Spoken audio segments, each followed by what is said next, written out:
on today's episode of Mile Higher. Today, we are yet again joined by Graham Hancock. How is archaeology any different than, say, medicine, other types of sciences? And it shouldn't be monopolized by a relatively tiny group of professionals who have a much too high opinion of themselves. Do you worry if a cataclysm happens now, a lot of what we have discovered and built as a civilization will be lost? For all of these is that they have inherited a shared idea and are manifesting that idea in different periods of history, in different cultures, in slightly different ways. But the idea is what is ancient. It seems like a lot of people are waking up to that idea. Definitely. Do you have hope in the younger generation? Is it possible that some of them survived? Is there descendants of that civilization still around today? When I said in the series that I'm public enemy number one to archaeologists, well, that actually is what I am.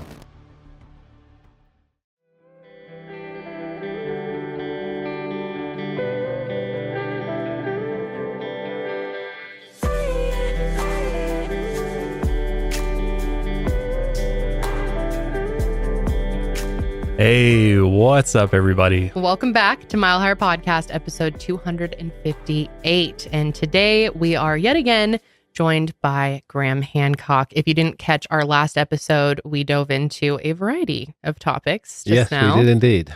But we're back again to talk about even more.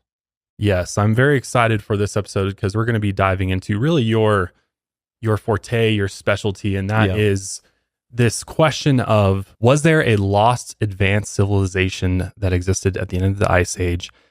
And also, are we a species with amnesia? Are we missing a piece of human prehistory? Yeah. And this mystery has driven you for the past, 30 years or so? Yes, it really has since the late 1980s. In fact, since about 1989, all my work was journalism before that, and my books. I did write books in that period, but they were either the 1970s and the 1980s. They were some travel books and some current affairs books, looking, for example, at the Ethiopian famine in 1984. That book was called Ethiopia: The Challenge of Hunger. Looking at the corruption in the international aid business. I wrote a book called Lords of Poverty. Subtitle was The Freewheeling Lifestyles, Power, Prestige, and Corruption of the Multi-Billion-Dollar Aid Business. Wow.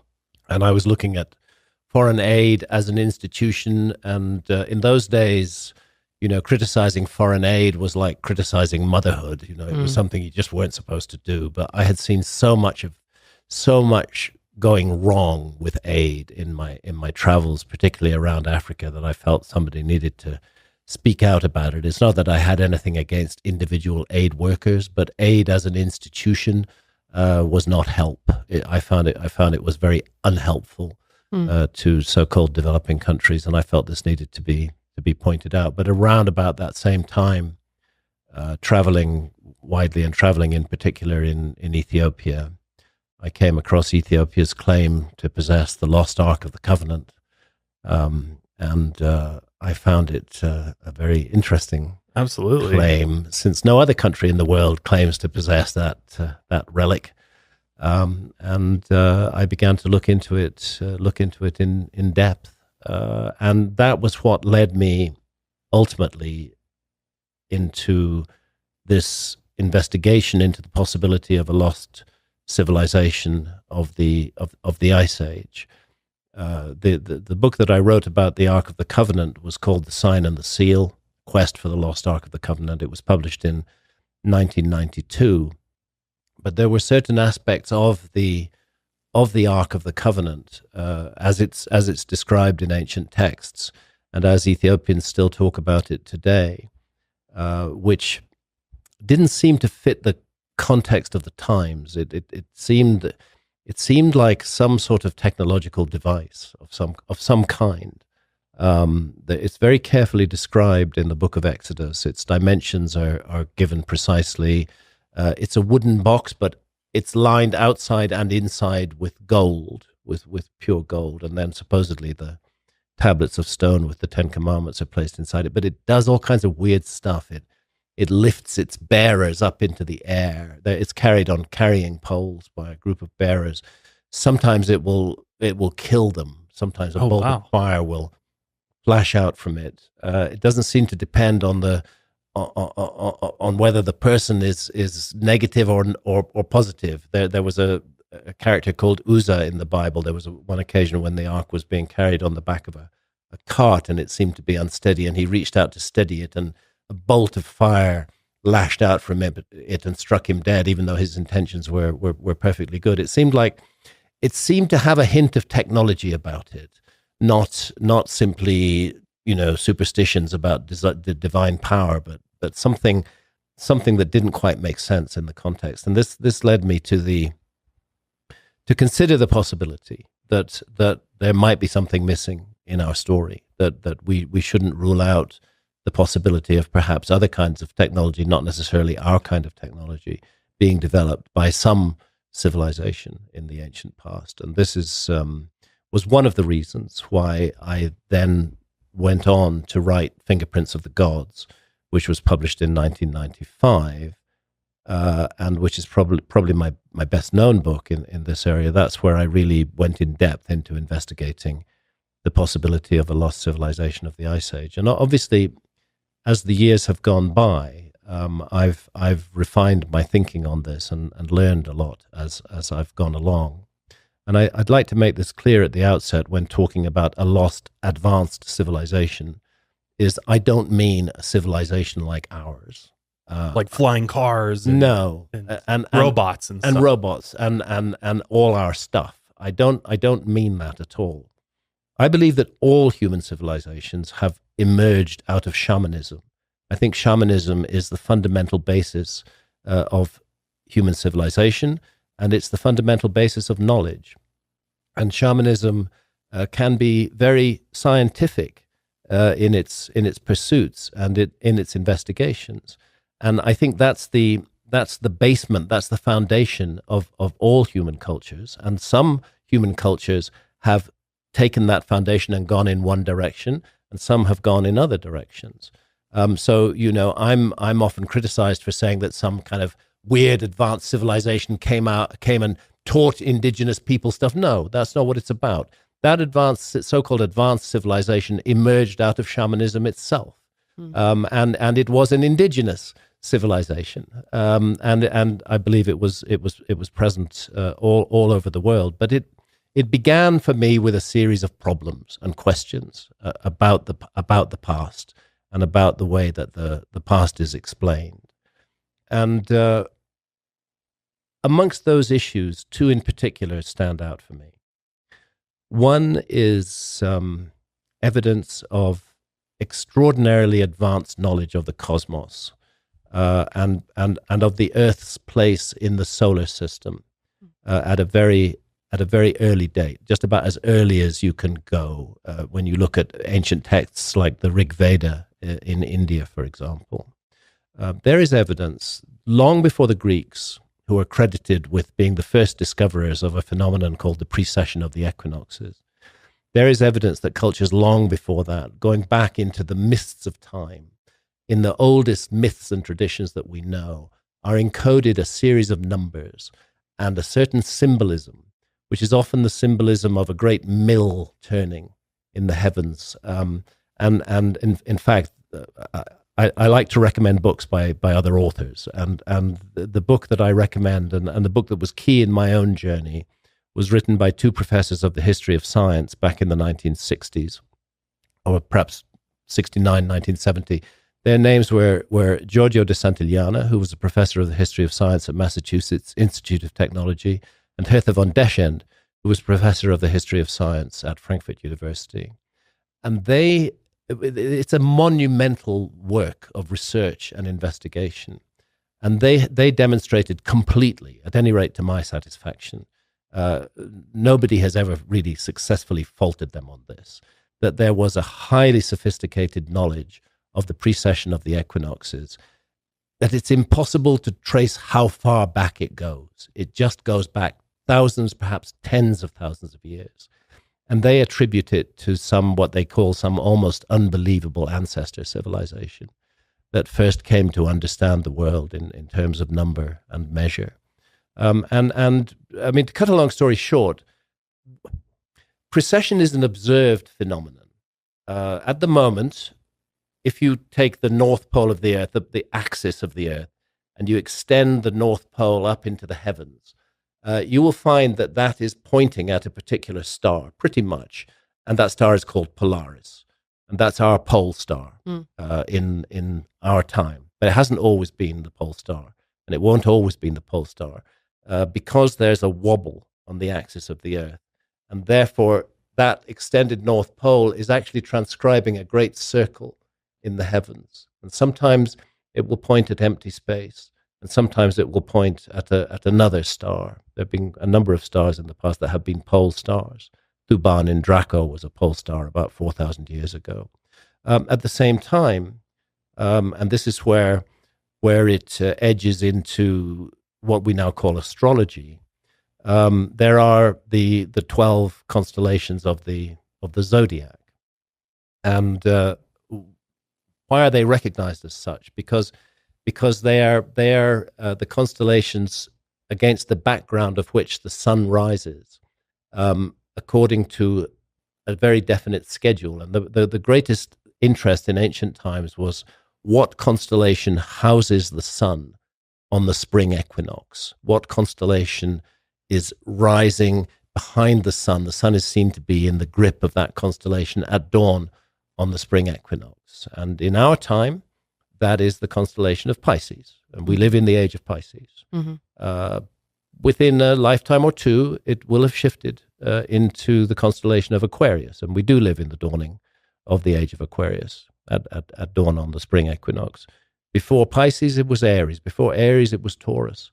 And you can go back and back and back and back and back. And whether it's to do with the pole star or whether it's to do with the constellation that houses the sun at dawn on the spring equinox, these changes are all caused by that wobble on the axis of the Earth. It's our viewing platform from which we observe the stars. As it changes its orientation in the heavens, naturally the orientation and the rising times of particular stars will change. It's thought that the Greeks, perhaps as recently as less than 200 BC, 2,200 years ago or so, were the discoverers of precession. But what Santillana and von Deschend absolutely demonstrated is that they were simply rediscovering or redeploying much older knowledge. Now, it takes a long time to observe this. You have to be very precise to observe this. It unfolds at the rate of 1 degree every 72 years. The whole cycle takes 25,920 years to complete.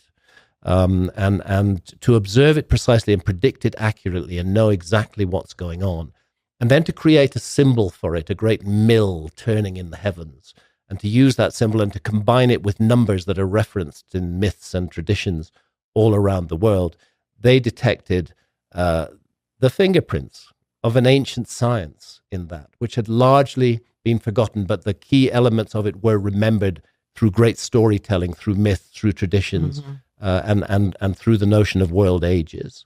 And this is definitely the work of something that we would need to recognize as a civilization with scientific focus. And that is a civilization that can and did arise out of shamanism.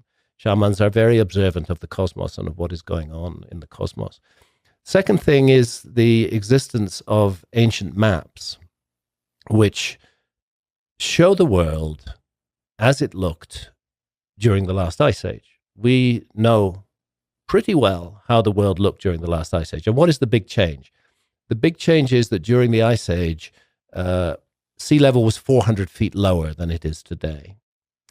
That means that huge amounts of land that were above water during the ice age are now underwater.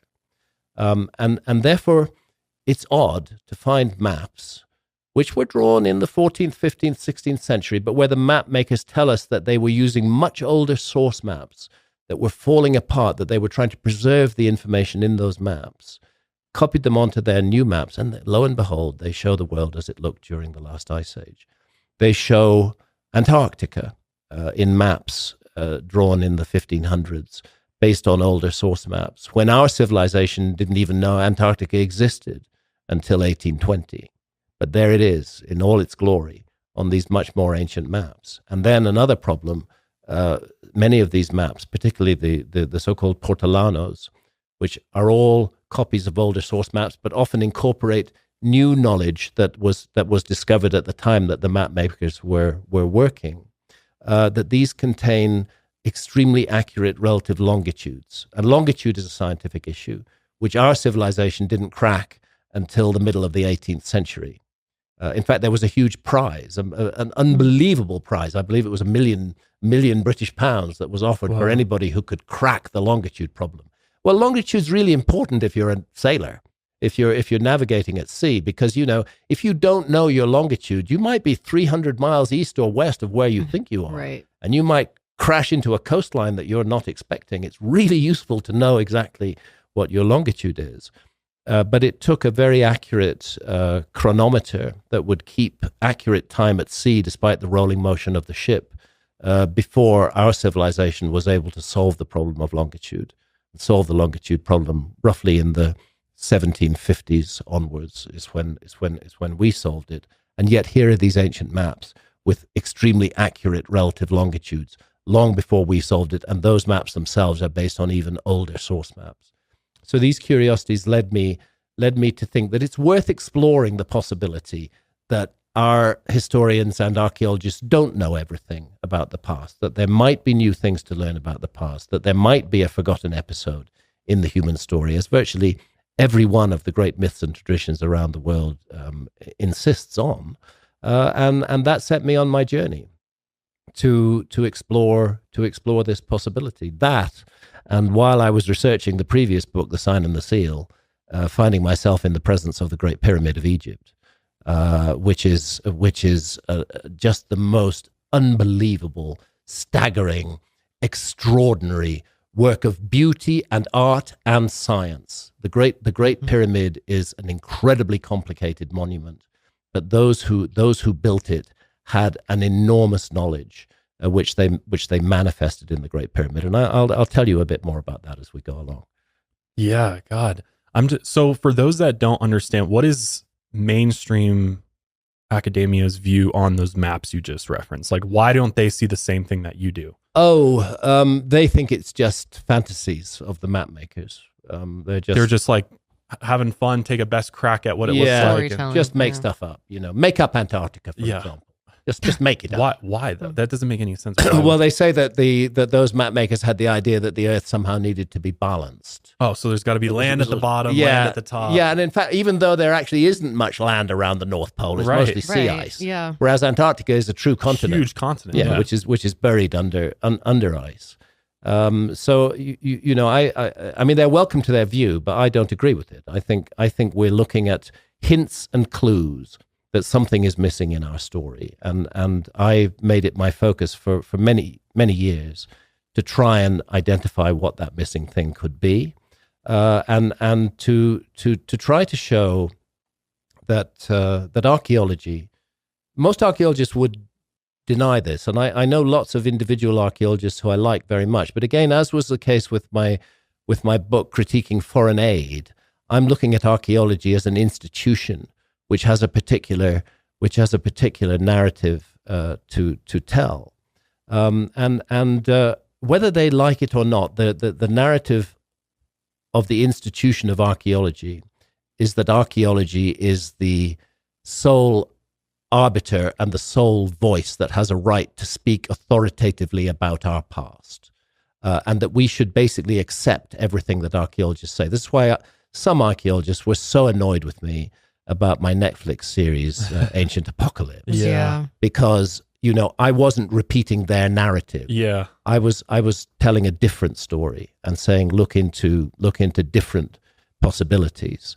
And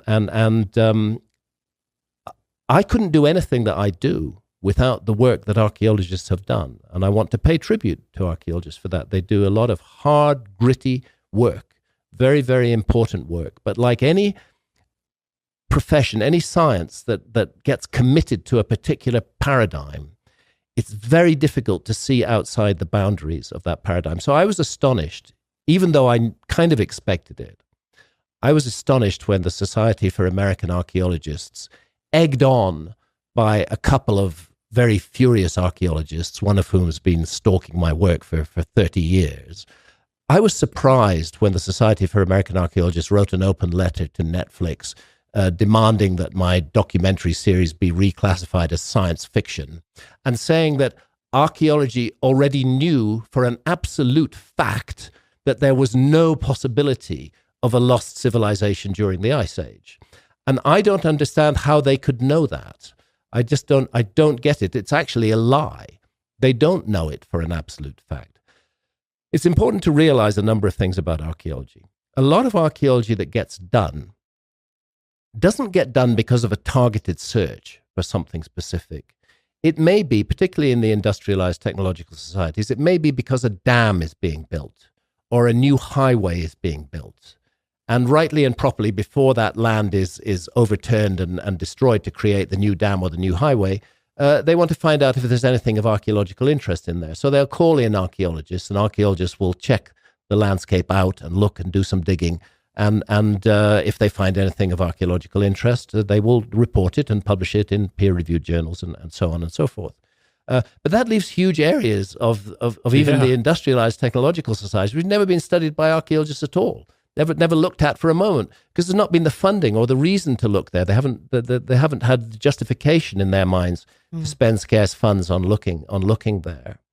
And the other thing is that there are very large areas of the world that archaeology has barely looked at all. I'm not saying that no archaeology has been done in these areas, but the Sahara Desert, for example, is largely underserved by archaeology. It's not that no archaeology has been done, but very minimal archaeology has been done in an area that covers 9 million square kilometers. Okay. And we know for sure from paleoclimatology, the study of ancient climates, that the Sahara Desert went through a number of phases of being green and fertile during the Ice Age. As a matter of fact, some of those ancient maps that I've talked about show a green and fertile Sahara. And they show river channels running through it, where we now know that river channels did run through the Sahara. So it was an area at one time, particularly during the Ice Age, when the northern hemisphere was extremely unpleasant in many ways, and frozen and dry and inhospitable. It would be natural to migrate to warmer areas, especially if they were fertile. And the Sahara Desert, several episodes during and after the Ice Age, was a very fertile place. So it seems to me quite a serious omission to say that we know everything, we know so much that we can absolutely rule out the possibility of a lost civilization of the Ice Age, but, we haven't looked very much at the Sahara Desert. Likewise, the Amazon rainforest. Again, largely for economic reasons, this is an area that has been underserved by archaeology. There's been very little study of the Amazon, not none, important to make that point, but not much. And you have 5 million plus square kilometers of the Amazon rainforest, still covered by dense canopy, which has hardly seen any archaeological attention at all. And yet the latest investigations in the Amazon, and I'm as I mentioned, I have nothing against individual archaeologists. There's some great archaeologists who are beginning to dip their toes in the water of doing the real research in the Amazon. And I'm in touch with a team who are doing LiDAR work in the Amazon, where they use the light aircraft to send beams of light down through the canopy, and they can see what's lying underneath the canopy. And they're finding these giant geometrical earthworks in the Amazon, and evidence of very large populations that once lived in the Amazon before the horrendous catastrophe of the Spanish conquest of South America and of Mexico. The Spanish sent ahead of them terrible diseases like smallpox, and those populations which did exist in the Amazon supported millions of people. Those populations were decimated, destroyed by smallpox, and within 100 years, their cities were overgrown by rainforest, and it's only now that they're being rediscovered. So, how can archaeology say we know enough about the past to be absolutely certain that there was no lost civilization when they haven't really studied the Sahara Desert and they haven't really studied the Amazon rainforest? And then, in addition to that, huge issue is that sea level rise at the end of the last ice age. That 400-foot sea level, it didn't happen overnight. It was spread out over thousands of years, but there were episodes of very rapid sea level rise, very sudden and rapid sea level rise, which are mysterious in themselves. the bottom line is that 27 million square kilometers of land, and that was the best land on Earth during the Ice Age, that was above water during the Ice Age, is underwater now. And yes, there is some marine archaeology. Yes, archaeologists are beginning to consider the possibility that it's worth looking at the flooded continental shelves. Some preliminary work has been done, but most marine archaeology has been about shipwrecks from the medieval period. They're looking for shipwrecks because they don't believe that there's anything really that's going to change their view of the past. So their preconception of what might be found has governed what they actually do. And again, of course, financial reasons. It's very expensive to explore underwater. So there we have 9 million square kilometers in the Sahara Desert, 5 million plus square kilometers still left in the Amazon. It was bigger, 7 plus million square kilometers, and 27 million square kilometers of the flooded continental shelves. And then we have the fact that the archaeology that has been done elsewhere has largely been in response to roads and dams and other big construction projects and not targeted searches. So they simply cannot say that they have enough evidence to rule out the possibility of a lost civilization. And to say that is, just call a thing what it is. It's a lie. It's not true. Life is expensive, and these days it's so easy to get yourself into debt. And once you're in debt, it's always a pain to get out of debt. So how many of you out there wish there was a better solution to paying off your debt? Well, PDS Debt has customized 0% interest options for anyone struggling with credit cards, personal loans, collections, or medical bills. With rising interest rates and the cost of living at an all-time high, now's the time to finally take initiative with your debt. Stop waiting and start saving with your own custom debt savings options from PDS Debt. PDS Debt is giving our qualified listeners a free debt savings analysis just for completing the 30-second online debt assessment at pdsdebt.com/mh. You'll receive a full breakdown on how to save on interest each month and the quickest way to take care of your debt. For me personally, when I got out of college, I was dealing with tons of credit card debt and I was just making minimum payments just to pay that interest, and I wasn't getting anywhere. So I actually used a program much like PDS Debt to roll all my payments into a low interest monthly payment, and I was able to get out of debt completely in a matter of a year or so. And that's exactly what PDS Debt offers. They offer a program to help you get all of your debt and balances down in a much, much more feasible way. PDS Debt rolls all of your payments into one low 0% interest payment, and everyone with over $10,000 or more in debt qualifies, and there's no minimum credit score required. Bad and fair credit is accepted, which is always great to hear. Save thousands in interest and fees and pay off your debt in a fraction of the time like I did. PDS Debt is offering free debt analysis to our listeners just for completing the quick and easy debt assessment. Again, at www.pdsdebt.com/mh. That's pdsdebt.com/mh. Take back your financial freedom today by visiting pdsdebt.com/mh. Can we go back a little bit to the rainforest? Yeah. I really think it would be so interesting to our audience to hear a little bit more about the possibility that there were these giant cities in the Amazon, that they were as big as London, multiple of them. Absolutely. And how they kept all of these people fed was through this soil called terra preta. Terra I found preta, that Black fascinating. Earth. Can you explain that? One of the problems with hosting large populations in a rainforest is that rainforests are actually, despite their exuberance, are not particularly fertile soils. The fertility of the soil is caused by the fall of leaves and the decaying of vegetation. But if you remove the trees within a relatively short time, the soil will become infertile.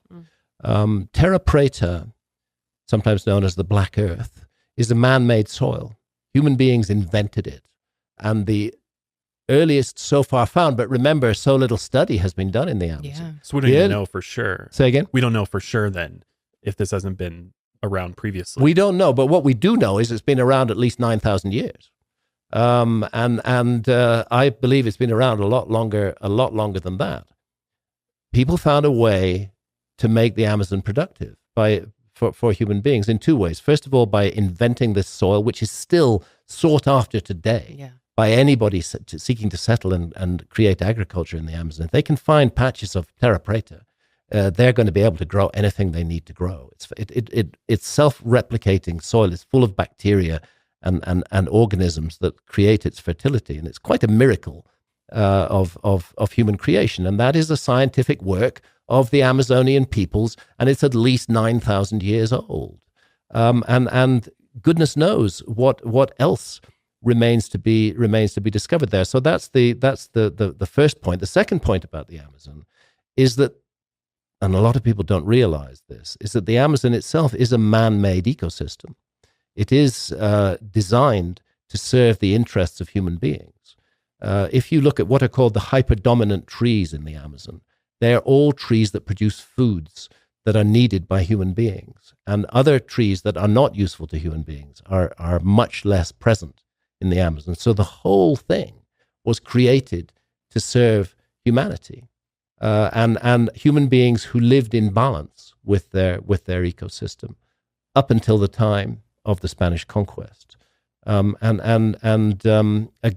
this is a science, like all sciences everywhere, that ultimately, if you trace it back far enough, you're going to find it emerged out of shamanism and about shamanistic curiosity about the nature of reality and the nature of the universe. We talked in the last episode about ayahuasca. Right. A very powerful visionary brew.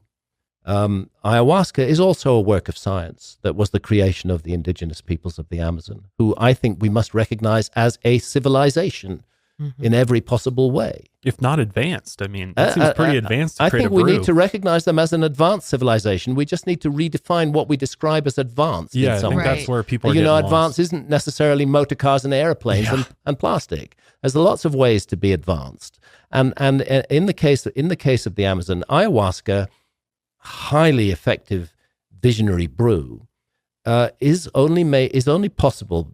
It's important for viewers to understand this, that dimethyltryptamine, DMT, probably the most powerful psychedelic known to science, is not normally orally accessible.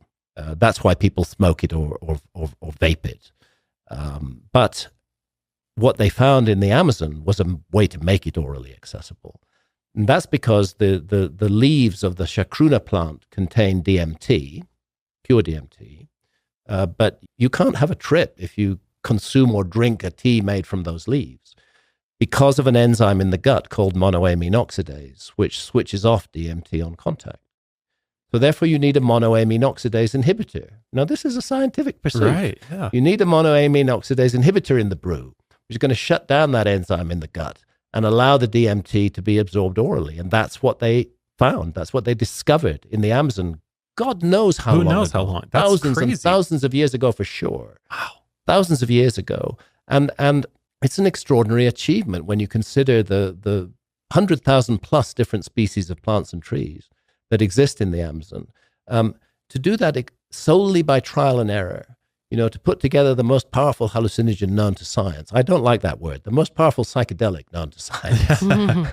Yeah. To put it together with a monoamine oxidase inhibitor in, I have to admit, a foul-tasting brew, and enable visions to take place, which in Amazonian society and indigenous society are seen as valuable information. We've been taught to trivialize visionary experiences and regard them as some kind of nonsense. But all those archaeologists who think that I attack indigenous societies in some way, which I never do, I have the highest respect for indigenous cultures. They're not recognizing the science that is present in those cultures, the advanced nature of the science. The discovery of ayahuasca is an extraordinary achievement in itself, and then the realization that ayahuasca has useful teachings to bring to us, which Western science dismisses entirely, but which is fundamental to Amazonian civilization, is the second most important thing. So they create a brew, and that brew allows us to gain access to knowledge that would not otherwise be available to us. Sometimes quite practical knowledge. Shamans will use the altered state of consciousness to identify where particular game animals that they wish to hunt are congregating. They will leave their body. Oh, wow. Go up into the astral and look down on this plane, and then they'll come back and report that's where you need to go to hunt. So it's used for practical purposes as well as for spiritual purposes. So the question of the cities. There was a Spanish traveler de Carvajal, who crossed the entire width of South America in the 1540s, some years after the conquest of Peru had begun, and a little longer after the conquest of Mexico. He didn't do it as an exploration. It wasn't his intention to explore. He was with 20 other guys, and their intention was to go hunting for a day, and to bring back food for the rest of their team. They went off in a launch, a small boat on the Amazon River, and the Amazon wouldn't let them go back. It just carried them ever eastwards until after a year, they finally came out in the Atlantic Ocean. They started off on the Pacific side, and they came out in the Atlantic Ocean. And on the way, yes, he reported seeing huge cities, sophisticated, with advanced arts and crafts, highly populated. Within 100 years, other Spaniards were in there exploring. They couldn't find the cities. So they said, he must have made it all up. And that's what academia continued to say until the LiDAR work began to be done in the Amazon, which revealed that, in fact, those cities, those huge habitations, often joined by straight roadways that run for 100 kilometers or more from one settlement to the other, did exist in the Amazon. Why weren't they found 100 years after the Carvajal? They weren't found because smallpox had utterly destroyed their populations. And once those populations were gone, they weren't able to keep the rainforest at bay, and it consumed those cities. And they're only being found now. So there's a whole hidden history of humanity awaiting us in the Amazon. I'm very glad that some teams of archaeologists are now beginning to do really exciting work in the Amazon, and I'm closely in contact with those teams, and I think that we're going to get a whole new vision of the past of humanity from the work that they're doing. Well, and just the fact that there's still uncontacted tribes there. They're still uncontacted tribes, yeah. That are living. That's absolutely right. The Amazon is the last preserve that has not really been completely corrupted by Western industrial civilization. They don't want our stuff. No. They don't want anything to do with us. They know. I've talked to shamans in the Amazon about this, and they see the doom of mankind in the behavior of Western technological civilizations now. And when I say Western, I'm including Russia and China as well. These are all following the technological model where tech is the answer to everything. Right. And it's all about production and consumption and no connection to spirit. They see that as the slippery slope that will lead us on the road to ruin. And so we have much to learn from Amazonian civilization and from the lost past of humanity that is hidden in the Amazon and that is only now beginning to be revealed. Or already one phenomenon are these huge geometrical enclosures that are being found in the Amazon. They're earthworks. Now, I don't know if you've been to England or not, but we have. In England, we have famously Stonehenge. Yeah. And we have a number of other henges. Avebury Henge is a particularly beautiful one. Actually, the word henge means an earthwork. When stone circles are erected inside it, it becomes something a bit more complicated. It's got the big megaliths inside it, and there are those in some of the Amazon cases as well. But those huge geometrical earthworks are almost indistinguishable from the henges that you find in Europe and particularly in Britain. Now, I am not saying that people from Britain thousands of years ago went to the Amazon and taught them how to build henges. And I'm not saying that people from the Amazon went to Britain and taught the Brits how to build henges either. I'm saying that both seem to have been in receipt of a common idea handed down from, to quote Santillana and von Deschen, some almost unbelievable ancestor civilization of remote antiquity. Therefore, it's fascinating to see these enclosures in the Amazon, these earthworks on a very large scale. One of them, called Tequinho, is clearly a geometrical exercise on a huge scale to square the circle, something that geometers have long been interested in. You have a circular earthwork surrounded by a square earthwork that touches it at 4 points around the circle. You have enormous enclosures that are perfectly aligned to true north, south, east, and west. That tells you that astronomers were at work in the creation of those enclosures. And in some cases, they go back very far. In those found thus far, go back at least as far as 3,000, maybe more than 3,000 years ago. But I want to know what else is going to be found in that 5 million square kilometers that hasn't been investigated yet at all. We're just touching the edge of a huge mystery in the Amazon. And interestingly, the geometrical enclosures that have been identified thus far, particularly in the state of Acre in Brazil, contain in their design some connections to ayahuasca visions, which are also full of geometry, and to a particular notion of the Tucano people of the entrance to the other world, which is a geometrical enclosure, and which looks just like some of these enclosures that are on the ground today. So we're seeing science in the form of the creation of these huge geometrical, perfectly oriented structures, and we're seeing it connected to spirituality as well. So this is why you say the origins are shamanistic. I believe the origins of all civilization are shamanistic, and once that origin is there, then it's up to different cultures to choose which route they take, which way they go. I think that we are dealing with a lost civilization that was shamanistic in its basis, and that pursued a route that was capable of doing all the accurate, detailed measurement over hundreds of years to work out precession of the equinoxes and work out what was causing it, and to regard that information as so important that they encoded it in incredible stories and traditions that were then passed down through the generations. Those number systems keep on cropping up again and again and again and again. And the key number is 72.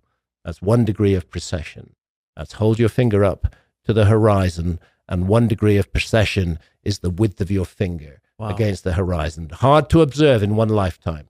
You need multiple lifetimes. You need people watching and keeping records for long periods of time in order to get this nailed and understand what is happening there. So that's why you don't, because like your critics will say, well, all these civilizations all did it on their own. Yeah. That they, this idea that there was this older advanced civilization that taught everybody how to do stuff is absolutely ridiculous. They did it all on their own. That's what my critics say. Yeah. And so they think that I'm trying to steal the achievements of indigenous societies and hand them over to some sort of civilization like ours. Right. No, that's not what I'm doing. That's a misrepresentation of my position. And anybody who actually reads my books, or watches the series will see that is not what I'm saying, and that's not what I'm doing. I think we're looking at a civilization that emerged out of shamanism and took a particular route, and of course it was an indigenous civilization in its own time, in its own place. But what they don't like is the notion that certain knowledge and information accumulated by that culture was passed down all around the world, so that you find the same essential ideas in Mesopotamia, in ancient Egypt, in the Amazon rainforest, in Mexico, in Guatemala, amongst the Mayan culture, for example. The same essential ideas are being repeated. The same story of a great flood, which brought a former age of the world to an end. The same story of survivors of that flood who went around the world trying to reincarnate or give rebirth to what they had created and shared their knowledge with other peoples around the world. This is truly a Pan-American myth. It's found right across the Americas, and archaeologists are now trying to claim that myth was entirely made up by Spaniards. But it's complete rubbish. It long predated the Spaniards, and it's found in many, many countries in Central America, South America, and in North America. And it's an indigenous tradition that has been passed down through the ages, that there was a cataclysm. It's not just coincidence, Graham, right? I don't believe it's coincidence. Yeah. I believe that it's worth considering the possibility of a remote common ancestor, which passed down key information that was inherited by later cultures and then used in various ways. An example that's really worth giving is the Great Pyramid itself, the Great Pyramid of Giza. Which we don't know how old it is. I'm willing to accept that the Great Pyramid, in the form that we see it now, was largely completed by the ancient Egyptians. But remember that in dynastic times, in other words, between 5,000 and 4,000 years ago, roughly 4,500 years ago. But remember that the ancient Egyptians tell us in many of their texts that everything they knew was a legacy. It was all an inheritance of the gods. And I don't construe the gods as aliens. It was a legacy of the gods. And they speak of a time called Zep Tepi, the first time, which followed a cataclysmic episode when the gods brought this knowledge to Egypt and passed it down. Now, in the case of the Great Pyramid and the whole Giza Plateau, I think if we were to, this is my view, and it's based on a great deal of research, which is entirely dismissed by archaeologists. Whenever they dismiss my work, they don't really get to grips with the work itself.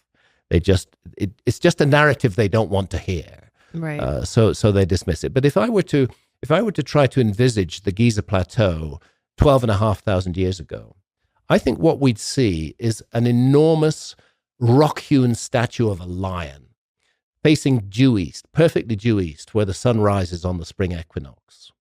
Sun rises perfectly due east in the northern hemisphere on the 21st of March. If you go to the summer solstice, it's rising far to the north of east. You go to the winter solstice, it's rising far to the south of east. But on the spring equinox, it's perfectly due east. So there's this huge lion statue with a massive leonine head and a lion's mane. And it's been created by carving it out of the bedrock and creating a trench around it. And it faces the rising sun at dawn on the spring equinox, as it still does today.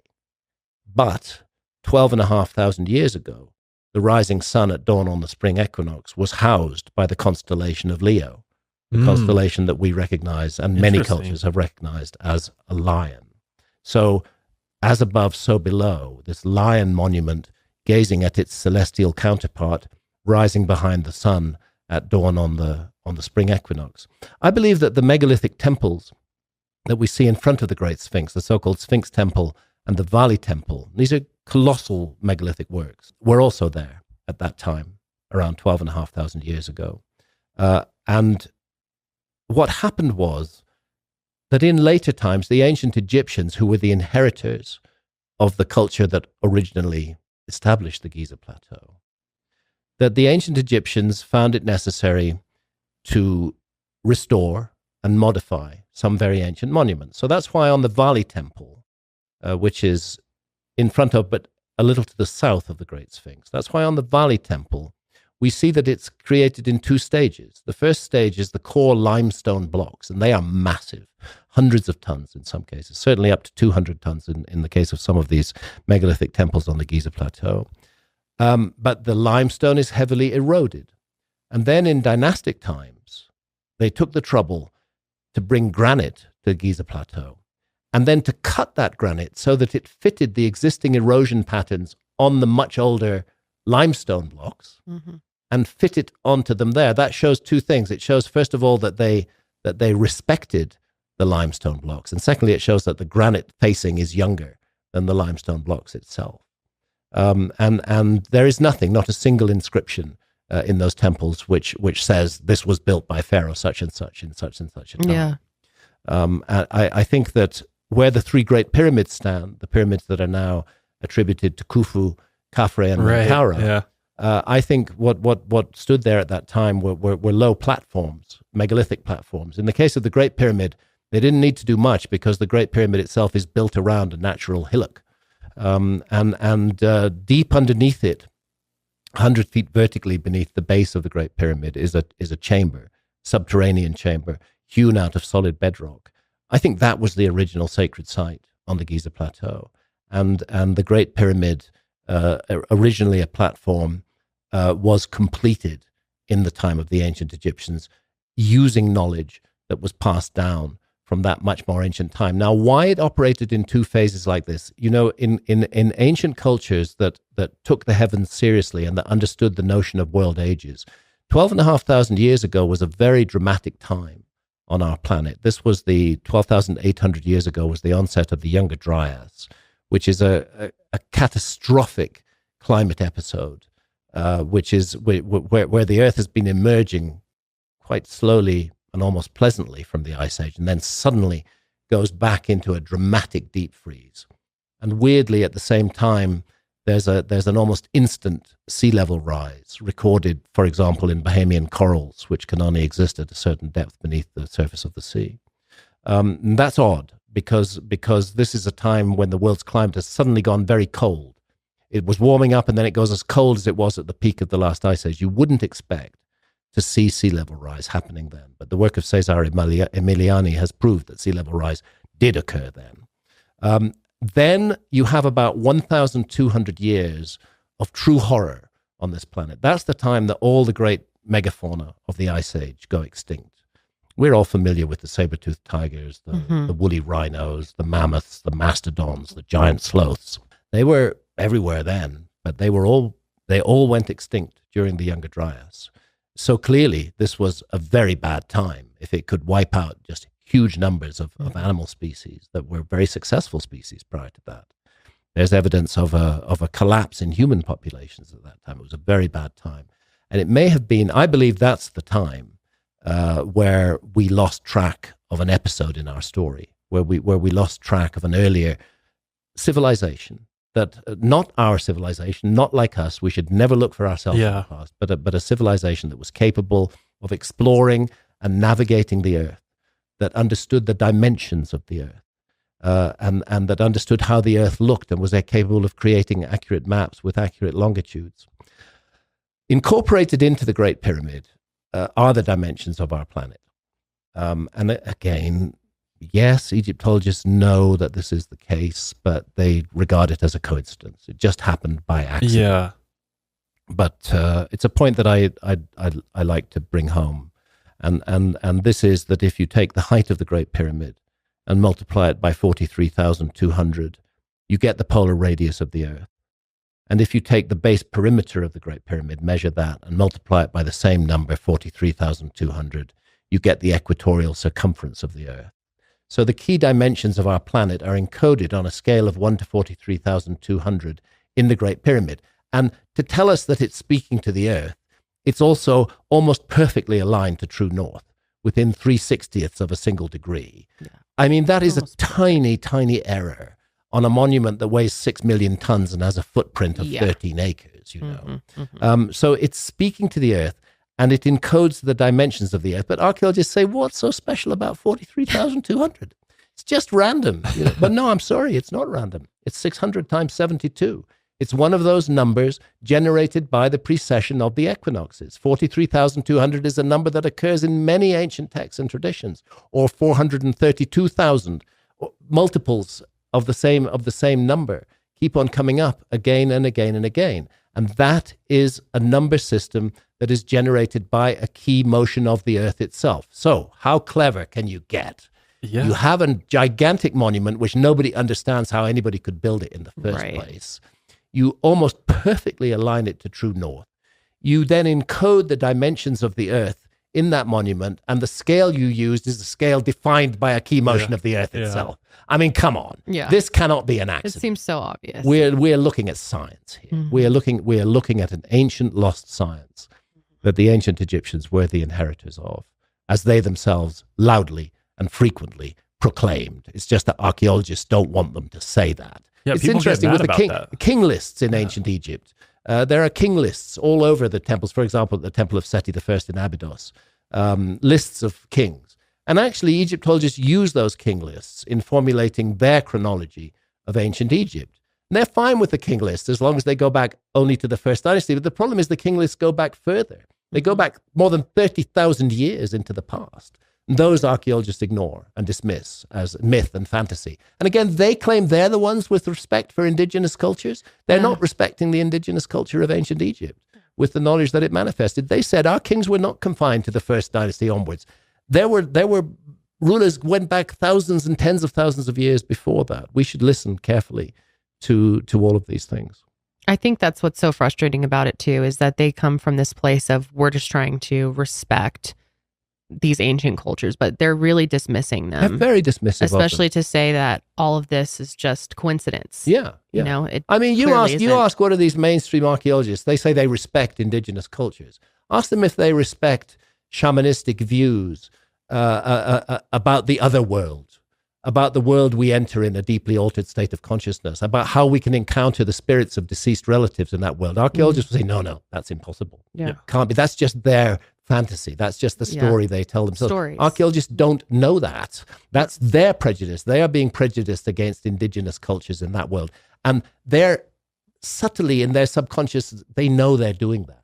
Mm-hmm. And they're wearing their guilt at the way that they put down indigenous cultures, and then they want to project it onto other people. Yes, that's the game exactly right. Play. It seems like everything you do in the digital world, whether it's apps or streaming services, involves you signing up for a subscription. And it's very easy to lose track of all of those subscriptions. And most of the time we sign up for subscriptions for, to watch a specific show or use a specific product. But after so long, we, just stop using it or using those services, and we forget that we're paying for those subscriptions. I know for me personally, I probably am subscribed to 10 to 20 different services. And I would say probably like half of those I don't even use anymore. And I didn't even know I was still paying for most of those until I hooked myself up with Rocket Money. Rocket Money is a personal finance app that finds and cancels your unwanted subscriptions, monitors your spending, and helps you lower your bills all in one place. There's over 80% of people have subscriptions they've forgotten about, and chances are you're one of them. Like that Stars app just to watch one show, or that free gaming trial you never actually used. Rocket Money will quickly and easily find your subscriptions for you, and for any you don't want to pay for anymore, just hit cancel, which is so nice. That's like one of the biggest things I don't go and cancel them on my own, is it's just a big pain in the butt. But Rocket Money will cancel it for you. It's that easy. Rocket Money also helps you manage all of your finances in one place and automatically categorizes your expenses, so you can easily track your budget in real time and also get alerted if anything looks off. They've got credit monitoring. They monitor your credit card usage. It really is a great tool to help you get organized when it comes to your personal finances. Over 3 million people, including myself, have used Rocket Money, saving the average person up to $720 a year. Stop throwing your money away, cancel unwanted subscriptions, and manage your expenses the easy way by going to rocketmoney.com/milehigher. That's rocketmoney.com/milehigher. Check it out today. rocketmoney.com/milehigher. I mean, it's just crazy. We've talked about, alternative theories to how the pyramids were built. Yeah. And those out there in that field get all up in arms about it. Or if you say it wasn't the ancient Egyptian people that built it, or, didn't do it in this certain way. Or they brought knowledge from somewhere else, or, access something. Yeah. Or there was technology that they accessed. That gets everybody very upset. Yeah. The reasons that I would never seek to divorce the ancient Egyptians from the Great Pyramids are there are several reasons, actually. But first and foremost, I have no doubt that the ancient Egyptians were involved in completing the Great Pyramids, and there's 4 reasons for that. And that is the shafts, the so-called air shafts that cut through the body of the Great Pyramid. They're very small. They're about that wide and that high. There are 2 of them in the so-called King's Chamber, one on the north wall, one on the south wall. Mm-hmm. And they always exited on the outside of the pyramid. And that was known back into the 19th century. 19th century explorers could actually climb the Great Pyramid and roll a cannonball into one of those shafts, and it would end up in the King's Chamber. So obviously they were connected. The shafts in the so-called Queen's Chamber, and I use the word so-called because we actually don't know what these chambers were for. No burial of any pharaoh was ever found inside the Great Pyramid. The so-called Queen's Chamber, the shafts don't exit on the outside of the Great Pyramid, and nor until 1872 were they visible within the Queen's Chamber itself. They'd been closed off with facing blocks. You couldn't see that they were there. But one researcher went around tapping on the walls. He thought, there's shafts upstairs in the King's Chamber. Maybe there are here. And he found 2 hollow points, one on the north wall, one on the south wall, broke them open, and lo and behold, there were the concealed shafts. Now, the thing about those shafts is that all 4 of them point at key stars, one of them being the lowest of the 3 stars of Orion's belt, in the position in the sky that they occupied around 2,500 BC, not 12,500 years ago, but 4,500 years ago. And that astronomical connection to the stars at that time says to me, we cannot divorce the ancient Egyptians from the Great Pyramid. But then there's a problem. The ground pattern on the 3 pyramids on the ground reflects the pattern of Orion's belt itself. Yeah. And this is, of course, no accident within the ancient Egyptian system, because the constellation of Orion was seen as the celestial image of the god Osiris, the civilization bringer, the entity who went around the world teaching civilization he is that is who Osiris is, and he is seen in the sky. His image is seen in the sky as the constellation of Orion, and one of those shafts points at Orion's belt, and another one points at Sirius, and two of them point at the circumpolar stars. At the time when Egyptologists believed the pyramids were built, so there's definitely a connection, and I wouldn't seek to break it, but the problem is that the pattern of the three pyramids on the ground is the pattern of the three stars of the belt of Orion. And this has also changed subtly over the ages as a result of precession. So although the shafts in the Great Pyramid lock that monument to the epoch of 2500 BC, the pattern of the pyramids on the ground reflecting Orion's belt, effectively, it's like you want to make a painting of Orion's belt. You paint it on an easel and then you lay it down flat in front of you. That's what you have on the Giza Plateau. They reflect the pattern of Orion's belt and its relationship to the Milky Way. The Great Pyramids and their relationship to the River Nile reflect the sky of 12,500 years ago, not 4,500 years ago. You have a very complicated situation here. Ground pattern, speaking of what the ancient Egyptians called Zep-Tepi the first time, 12,500 plus years ago. And the star shafts connecting also to the time of the ancient Egyptians themselves. So no wonder it's a difficult monument to figure out, but it speaks to both epochs. As I say, we could say that the ancient Egyptians themselves had a sufficiently advanced knowledge of precession to be able to visualize the skies of 8,000 years previously. That would be a perfectly reasonable thing to say. But then we're confronted with the problem of the Sphinx. I mentioned that lion-bodied monument, that lion monument that I believe stood there 12,500 years ago, looking at the rising sun when it was housed by the constellation of Leo. That lion monument has been subjected to thousands of years of erosion. And I want to pay tribute to the brilliant work of two individuals.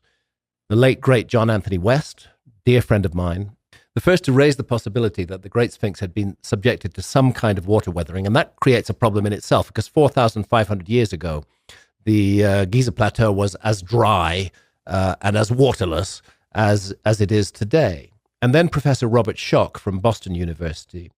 And kudos to Robert Schoch for putting his reputation as an established academic on the line and looking at the geology of that site and coming to the conclusion and publishing the conclusion that the Great Sphinx was subjected to about 1,000 years of extremely heavy rainfall. Not a flood, but precipitation, rainfall coming from above, selectively hollowing out the softer areas of rock and leaving the harder areas of rock in place. And it's that precipitation-induced weathering that you see more in the trench around the Great Sphinx now than you see on the Sphinx itself, because the Sphinx has been constantly restored. This is one of the anomalies. We know that some of the restoration blocks were put there in the time of the pharaoh who's supposed to have been responsible for the Sphinx, and not a single document tells us that he was responsible. That's just another Egyptological fantasy, actually. The erosion patterns on the Great Sphinx, and thank you to Robert Schoch for the great work he's done on this, and the risks he took in publishing that work, because every time you publish something out of line, you're taking a risk. But he took that risk and he published that work and he's documented it thoroughly, and he's confident that the Great Sphinx was subjected to about 1,000 years of heavy rainfall, and that's the only time you find that heavy rainfall on the Giza Plateau is the Younger Dryas, between roughly 12,800 and 11,600 years ago. You certainly didn't find it 4,500 years ago when the Sphinx is supposed to have been made. So we're looking at a very old monument, very heavily eroded. In the time of the ancient Egyptians, they looked at that massive leonine head, which was so damaged and so eroded, almost unrecognizable, and they recarved what was left of it into the head of a human being, wearing the Nemes headdress of an Egyptian pharaoh.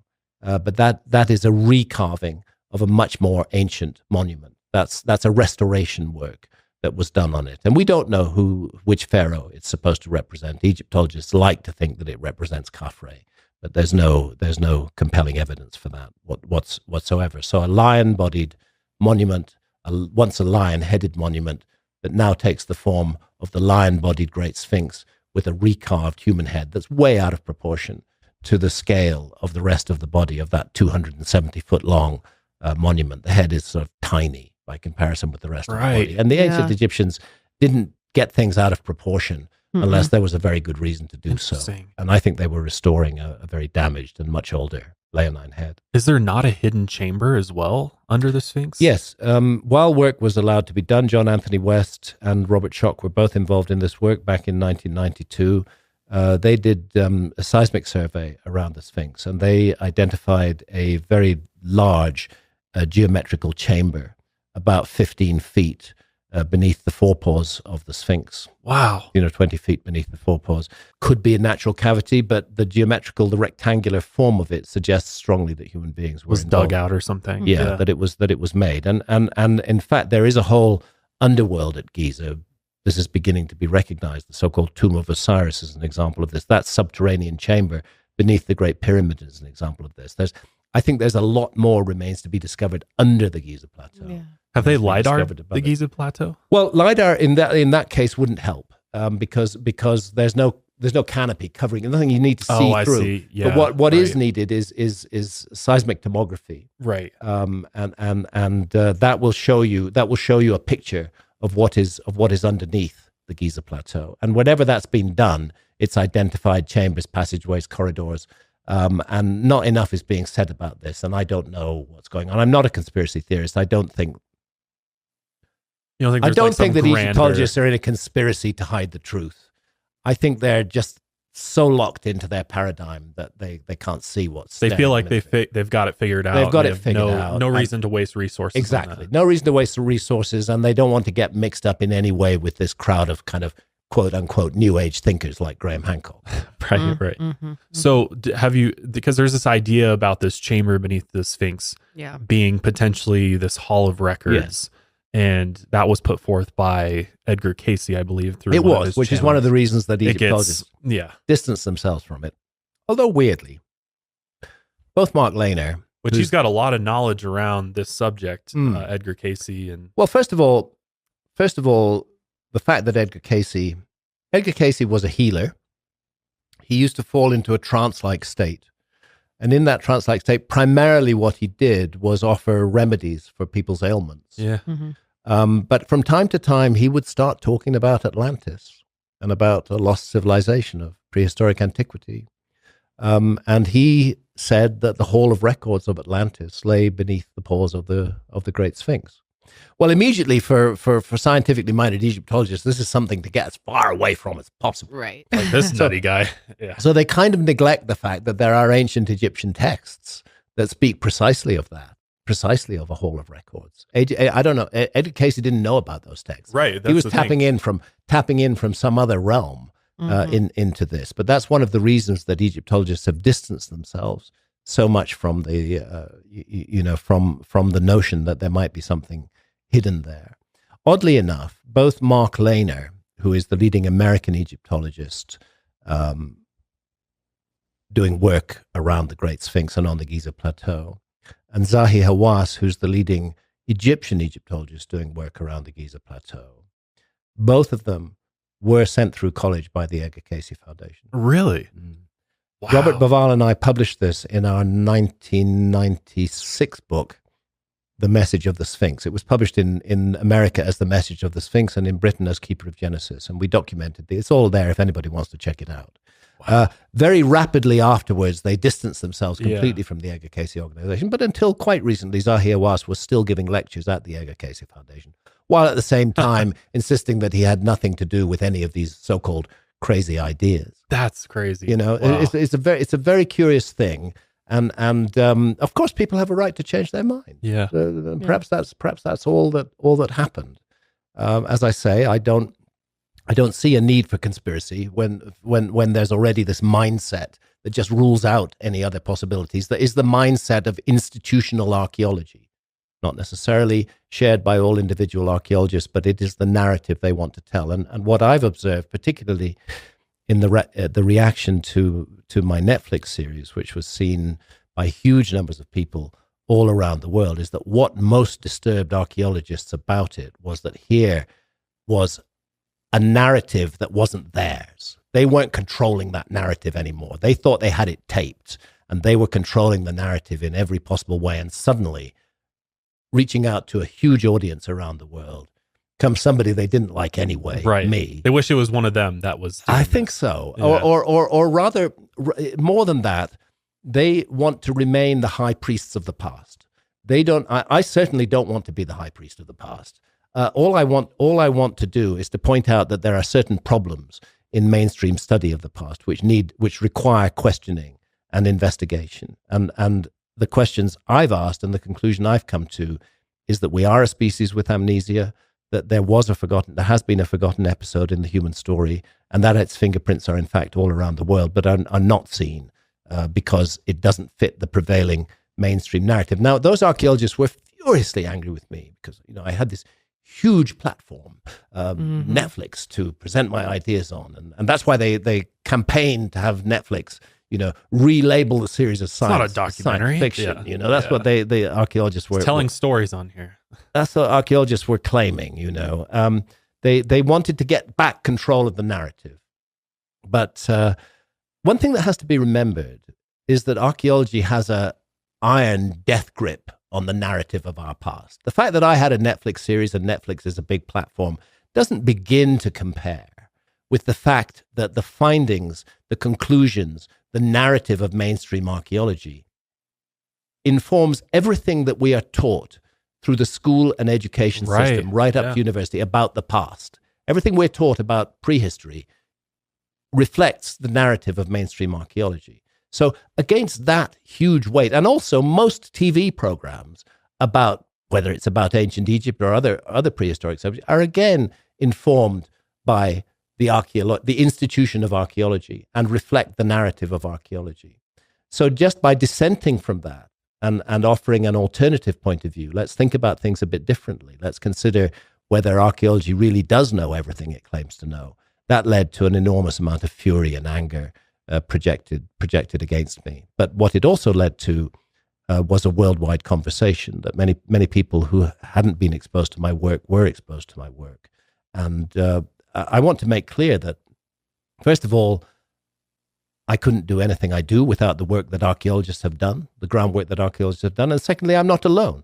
There are a number of other people working in this field. John Anthony West was one, Robert Schoch was another, Robert Boval, huge knowledge of archaeoastronomy. John Major Jenkins dealing with the Mayan calendar. Many others. John Major Jenkins has sadly passed away. Many others are working in this field. I'm just one of a number of people who are bothered by problems in the past and are trying to find answers to that problems. And some people think that the answer is extraterrestrial visitors. I don't think that's the answer, but who knows? Well, they have a whole show too. So they have a whole show too. That's that's not my thing. But I think what's right and proper is to be mystified by the past and the things that aren't properly explained by the mainstream model. And I think that model needs to be challenged. And this is how, ultimately, in all of science, paradigms do eventually shift. There's a great book by Thomas Kuhn called The Structure of Scientific Revolutions, which shows that actually scientific disciplines get locked in a particular mindset, and it becomes dominant, and it's regarded. They forget that it's a whole load of opinion in that mindset, resting on relatively flimsy facts. That's definitely the case in archaeology. As I indicated earlier, I mean, you can't claim to know everything about the past when you haven't thoroughly archaeologized the Sahara, the Amazon rainforest, the flooded continental shelves, and most of the work that you do in other countries is in response to a dam or a road being built. You can't claim to know about that. And just to be clear, for those that maybe haven't watched Ancient Apocalypse yet, you are really, I mean, you're a journalist, you're an investigative journalist. You don't claim to be a scientist. You don't claim to be an archaeologist. And what you're really doing is you're out there gathering puzzle pieces and trying to put a puzzle together. And that's like, and then share what you're finding in the process. Encouraging people to think twice. That's what I hope to do. And I've never insisted that I'm right. Yeah, you're like, rewrite the history, but you propose that maybe we don't have it right, but you're not saying this is the right way. Absolutely not. I'm not insisting on anything. The only thing I'm insisting on is that there are unexplained issues in our past, right, which are presently not explained by the system that teaches us about the past, which is archaeology. And those unexplained mysteries need to be investigated. And I've tried to investigate it. I've come to my own conclusions about them, but I don't insist that I'm right. I certainly don't insist that I'm 100% right about anything. But I've involved myself in an inquiry, which has now gone on for more than 30 years. I've put my life on the line again and again, not only me, but also my wife, Santha. This is not some trivial issue for us. This is not some scheme to make money. Right. As a matter of fact, for many years, I was completely broke, and all the research we did was done on borrowed money to the point where I was just ridiculously over borrowed. And we have put our lives at risk in the diving expeditions. For example, Santha nearly lost her life in one of those diving expeditions. Really? Ian, another one. When you're diving in strong currents, when something goes wrong with your air supply, it can be very, very dangerous and very, very difficult. And I think Santha and I did upwards of 1,000 dives all around the world, 200 of them in Japan on the extraordinary underwater structures that are found off the island of Yonaguni. We've been into high-risk zones. We've literally again and again put our lives on the line to try to research this story properly. I'm not some dilettante and just some shallow person who is just looking at stuff and coming rapidly to conclusions. A keyboard warrior or something. I'm not a keyboard warrior. I'm trying to foist those conclusions on the public. The conclusions that I've come to are a result of decades of dedicated work, which has exposed both me and Santha to great risk on numerous occasions. But we're willing to take that risk because we feel it's right to pursue this inquiry, and nobody else is really pursuing it. That's why we spent 7 years scuba diving, because not enough marine archaeology is looking at the submerged continental shelves. And if we can find structures that are indisputably man-made, for example, the Great Stone Circle off Akajima in the Kerama Islands in Japan, there's a depth of about 100 feet beneath the surface. There's an enormous stone circle hewn out of solid rock with multiple other structures all around it. And even the most skeptical geologist who I took there could not claim that was a work of nature. That was made by human beings. And therefore, it was made about 12,000 years ago, judging from the depth of submergence, which turns out to be around the time that Göbekli Tepe was built in Turkey. That's why we did that work. We dived in Micronesia. We dived in the Mediterranean. We dived extensively in India. There's a tradition of a lost city called Dwarka up in the northwest of India. We dived there with the National Institute of Oceanography. And indeed, there are enormous structures underwater at Dwarka. And there's the tradition of Kumari Kandam in South India. It's the Indian Atlantis, if you like. There's a tradition that India was extended much further to the south than it does today, that the island of Sri Lanka was joined to mainland India, and that this extensive land was the host to a high civilization that had academies and studied the world, studied the universe, but it was destroyed in a great flood. Well, it turns out that that's exactly true. Sri Lanka was joined to South India during the Ice Age when sea level was 400 feet longer. The Maldive Islands were much bigger than the tiny archipelago that they are today. It makes complete sense. And we went diving in that area. My wife, Santha, speaks Tamil as her first language. And Tamil is the language of South India. So we were able, through Santha, to talk fluently with local fishermen and local divers off the coast of Southeast India. And at Mahabalipuram, they told us, there's a city underwater here.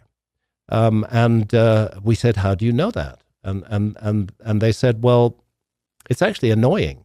We keep catching our nets on it. We'll cast our nets to catch fish and they'll get stuck on a structure underwater. And then we have to send down a diver to free the net. Sometimes those divers die. Oh, wow. We'd like something done about it. And we said, would you take us to the site and show us? And eventually that's what happened. We went out there and we did multiple dives, and true enough, down to depths of 27 meters. Again, you're looking at about 11,000 years ago.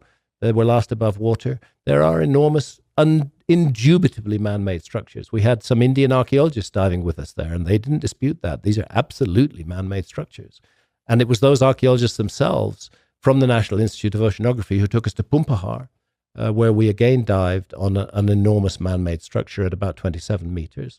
So if we can find this with our limited resources, taking the risks that we took, talking to local fishermen and divers, working with local archaeologists when we could, if we can find this, then what could be found if a concerted effort were made worldwide to explore the flooded continental shelves?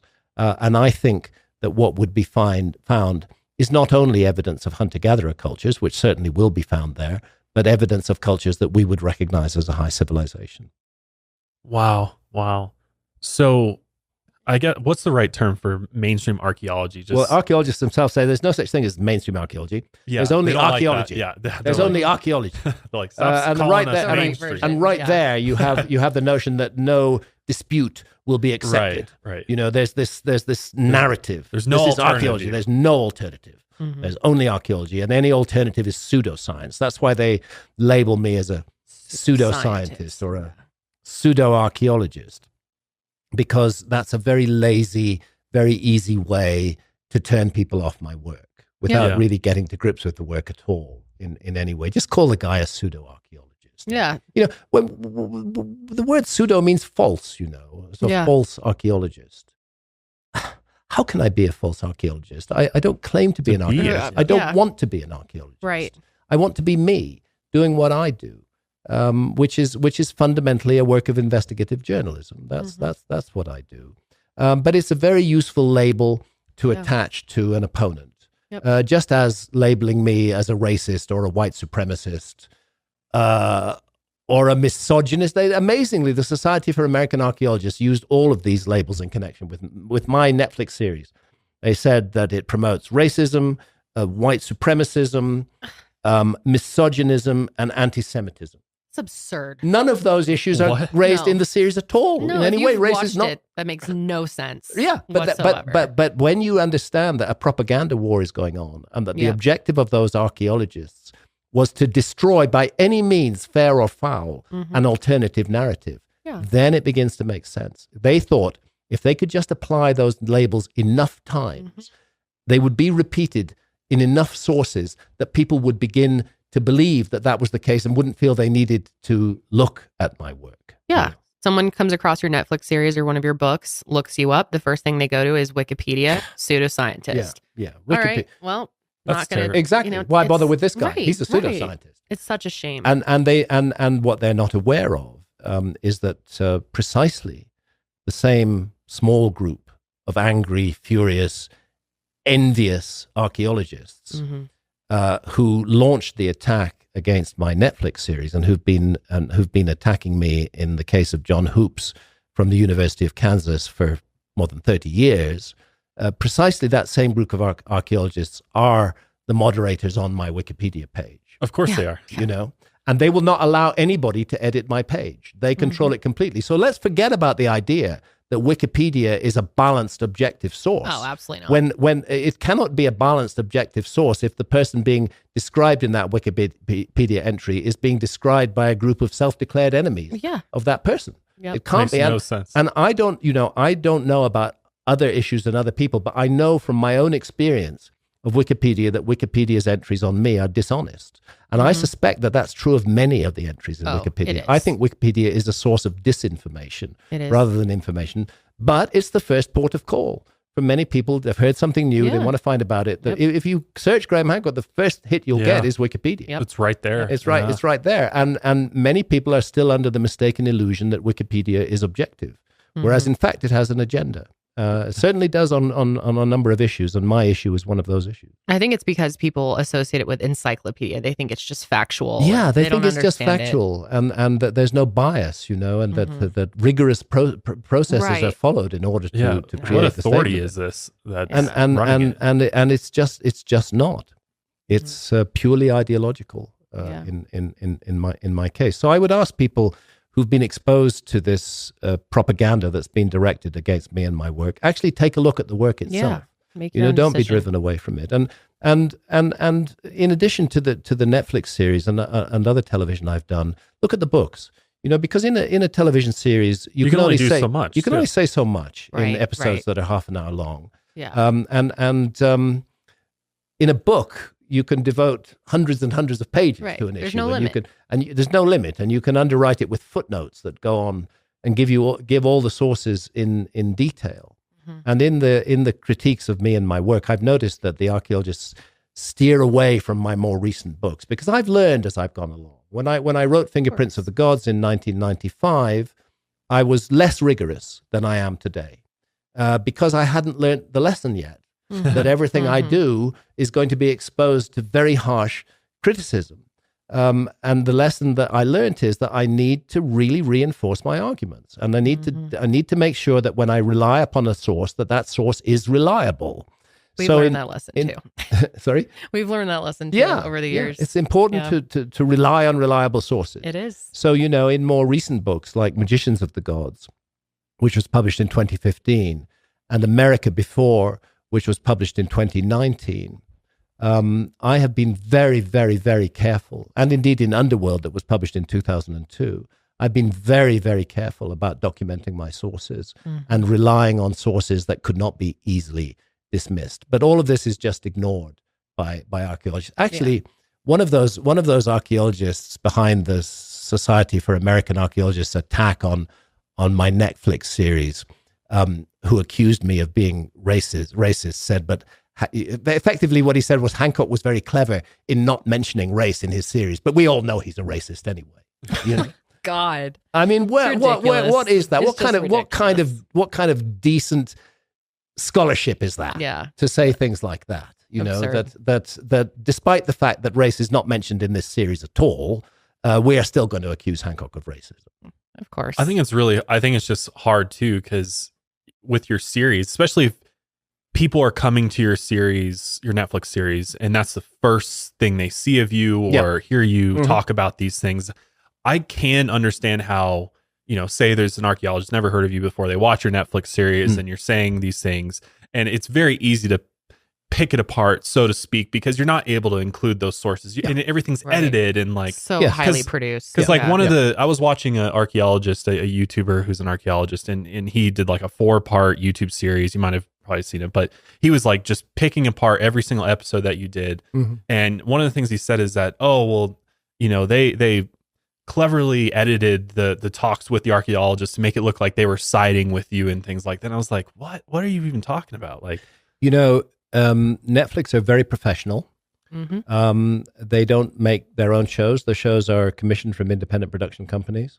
The independent production company that made my series is ITN Productions in the UK. That's Independent Television News Productions. They triple fact-checked every fact that was stated in that series. And Netflix absolutely insist upon that. And what was thrown against the series was spin and lies and misrepresentation, straw man attacks. Hancock says this, Hancock does that. The series was edited in this or that or such and such a way. They're all fundamentally designed to turn people off the work and to keep rigid control of the narrative. And yeah, sure. I mean, there are some YouTubers who've taken advantage of the notoriety of the series to help to get their view counts videos. Up, so that is going to happen, and that's why I insist in the debate that's coming up. I will debate an archaeologist on the Joe Rogan Experience on the 24th of October. Oh, it's going to be on Joe Rogan? Interesting. That's happening on the 24th of October. Oh, wow. I would have liked the archaeologist to be John Hoops from Kansas University, because he's just been so obnoxious about me. Yeah. But he didn't have the guts to put his money where his mouth is and actually sit down in a face-to-face debate with me. Funny how that works. And he invented all kind of excuses. He said, I can't debate metaphysics with archaeology. What? Well, no, the fact of the matter is he just doesn't have the stomach to sit down opposite me and be confronted with his lies. It's as simple as that. I mean, I'll state it plainly. The man is a coward. This is cowardice. In the case of Flint Dibble, who's taken over, he's going to debate me. He's an American archaeologist who presently teaches in the UK, and he's also been very vituperative in his critiques of me. But that's exactly what I want. I want to debate an absolutely rooted and grounded mainstream archaeologist who is teaching at a major university, and therefore who is responsible for the institution of archaeology as a whole. I don't want to debate some sort of recent teenage newbie who's doing a YouTube channel. I want the debate to be with a thoroughly respected figure within the field of archaeology, because that way the debate will be a historic moment. Right. Yeah. And what I say and what that person says will stand for a great deal more than just our immediate encounter. It really is the first time this has ever happened. Yeah. So I'm grateful to Flint Dibble for being willing to do this debate, and I very much look forward to it. What's his Me argument too. against you? Like from a aerial view. Oh, Hancock's work supports racism and white supremacy. Oh, so he's on that train. He's on that trail as Oh, well. wow. Hancock's declared war on archaeologists. Well, no, actually. You work 30 with years them. ago, archaeology declared war on me, Yeah. the institution of archaeology. And I see what I'm doing as self-defense, you know. When I said in the series that I'm public enemy number one to archaeologists, well, that actually is what I am. It's worth making that clear. There's been I've not seen from Flint Dibble any detailed specific critiques of things that I've said, and there's been a lot of. I'm going to reserve quite a lot of what I have to say for the debate itself, because I have chapter and verse on this, and there has been some very egregious misrepresentation of me and what I said and what was said in the series. They misrepresent it and they attack it, and they say, oh, we've got this evidence that proves that was right. If you actually get into that evidence, you find it doesn't prove that what we said was wrong at all. But it sounds good, if they say, oh, evidence proves that this was not the case. So I'm not going to go into the details because I want to keep my ammunition for the for sure. Understandable, Yeah. for sure. Yeah, so just to conclude on this issue of a debate, John Hoops from Kansas University, who is one of my major critics, didn't have the grit to sit down face to face and debate me on the Joe Rogan Experience. Flint Dibble has agreed to debate me on the Joe Rogan Experience, and he's also a highly credentialed archaeologist involved in ongoing digs in Greece and teaching at a major university. I don't think Flint Dibble is going to weasel out of the debate in the way that John Hoops did. I think Flint Dibble has enough character to see it through. But in the event, for one reason or another, that he does pull out of the debate, I'm prepared to debate somebody else, but that somebody else must be, I'm going to use the word mainstream, must be an established mainstream archaeologist. He must be teaching at a major university. He must have been involved in extensive archaeological digs. And he must be willing to take the risk of putting his whole career and the whole institution of archaeology on the line in front of an audience of tens of millions of people. I will not debate some wannabe who's got a YouTube channel. That is not enough. That is a waste of my time and my energy. This debate has to be at a high level, and I want archaeology to throw at me the highest level they possibly can.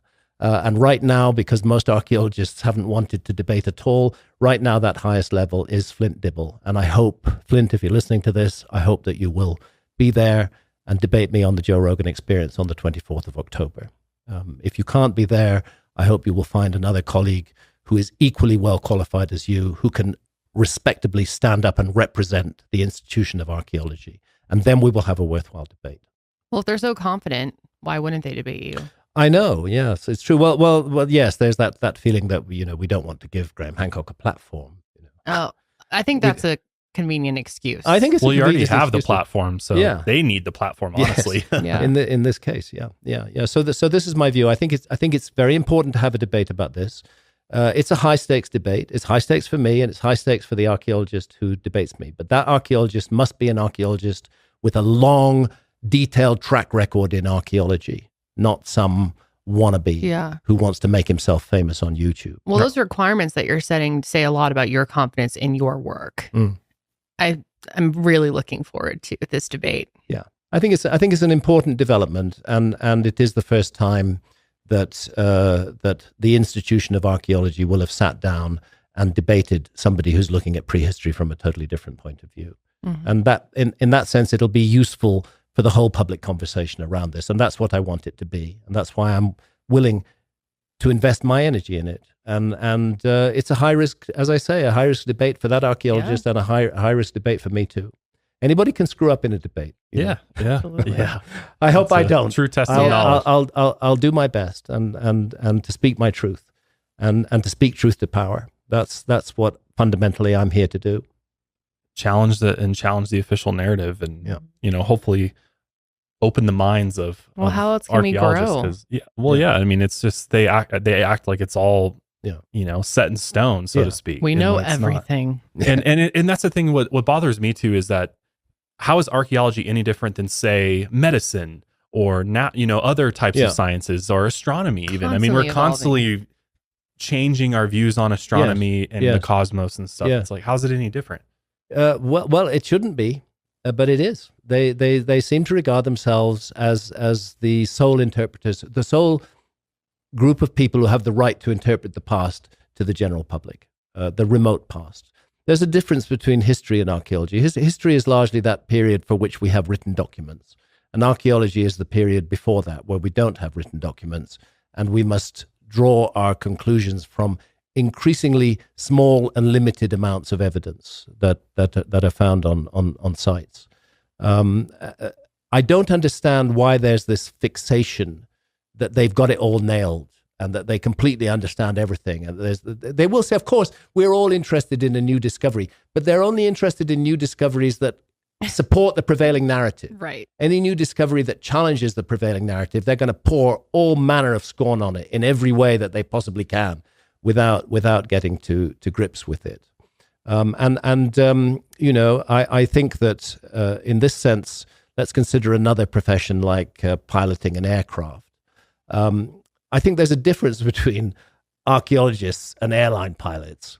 An airline pilot is specifically trained in a specific set of skills to fly an airplane, and that's what an airline pilot does. But an archaeologist is responsible, or has claimed to be responsible, for interpreting the whole human past to us. And I'm sorry, but a small group of so-called professionals cannot own and monopolize the human past in the way that airline pilots can monopolize the flying of aircraft. The human past is the property of all human beings. Right. We all have something to contribute on that issue.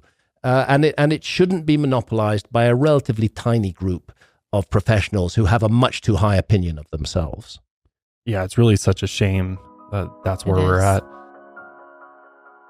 Have you ever been in a situation where you're dealing with some health issues? You're having these unexplained symptoms. You want to know what's going on, so you turn to the internet, or worse, TikTok, and you end up going down a rabbit hole, getting questionable advice from random people online. Well, there are better ways to get the answers that you're looking for, and that is by seeing an actual trusted professional, a doctor, someone who knows what they're talking about, and not getting your advice from random people on the internet. And ZocDoc can help you find doctors and medical professionals that specialize in the care that you specifically need and deliver the type of experience that you want. ZocDoc is the only free app that lets you find and book doctors who are patient-reviewed, take your insurance, and are available when you need them.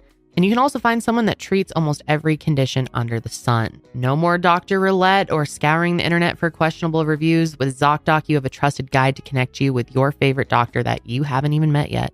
Millions of people use ZocDoc's free app to find and book a doctor in their neighborhood who is patient-reviewed and fits their needs and schedule just right. Now, I have found many doctors through ZocDoc myself. Even before they sponsored us, I used the service and have found so many great professionals that I truly trust and have had a good experience with, because finding the right doctor can be so hard. There are so many bad ones out there. So finding someone who listens to you, takes your issues seriously, and wants to help you is hard to find. And I feel like we look at reviews for everything nowadays. So why wouldn't you look at reviews for your doctor?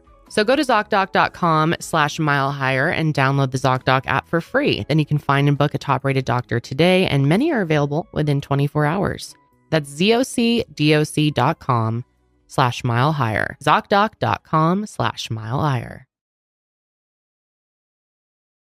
I know we've been going for a while already. I wanted to shift things because one of the sites that was really interesting to me from Ancient Apocalypse was Bimini Road. And in that episode, of course, the buzzword comes out, Atlantis, right? And they love to attack you whenever you bring up this idea of Atlantis even possibly existing. Yeah. And, I was watching, to prepare for this, I was kind of watching what the other side is saying. And they're like, oh, it's absolutely ridiculous. He refers to this as a road. This is the Bimini Wall, and it's a natural formation that is there. And seems so absurd. When you dove on that site, and what did you find? I've dived on that site multiple times, going back to the 1990s.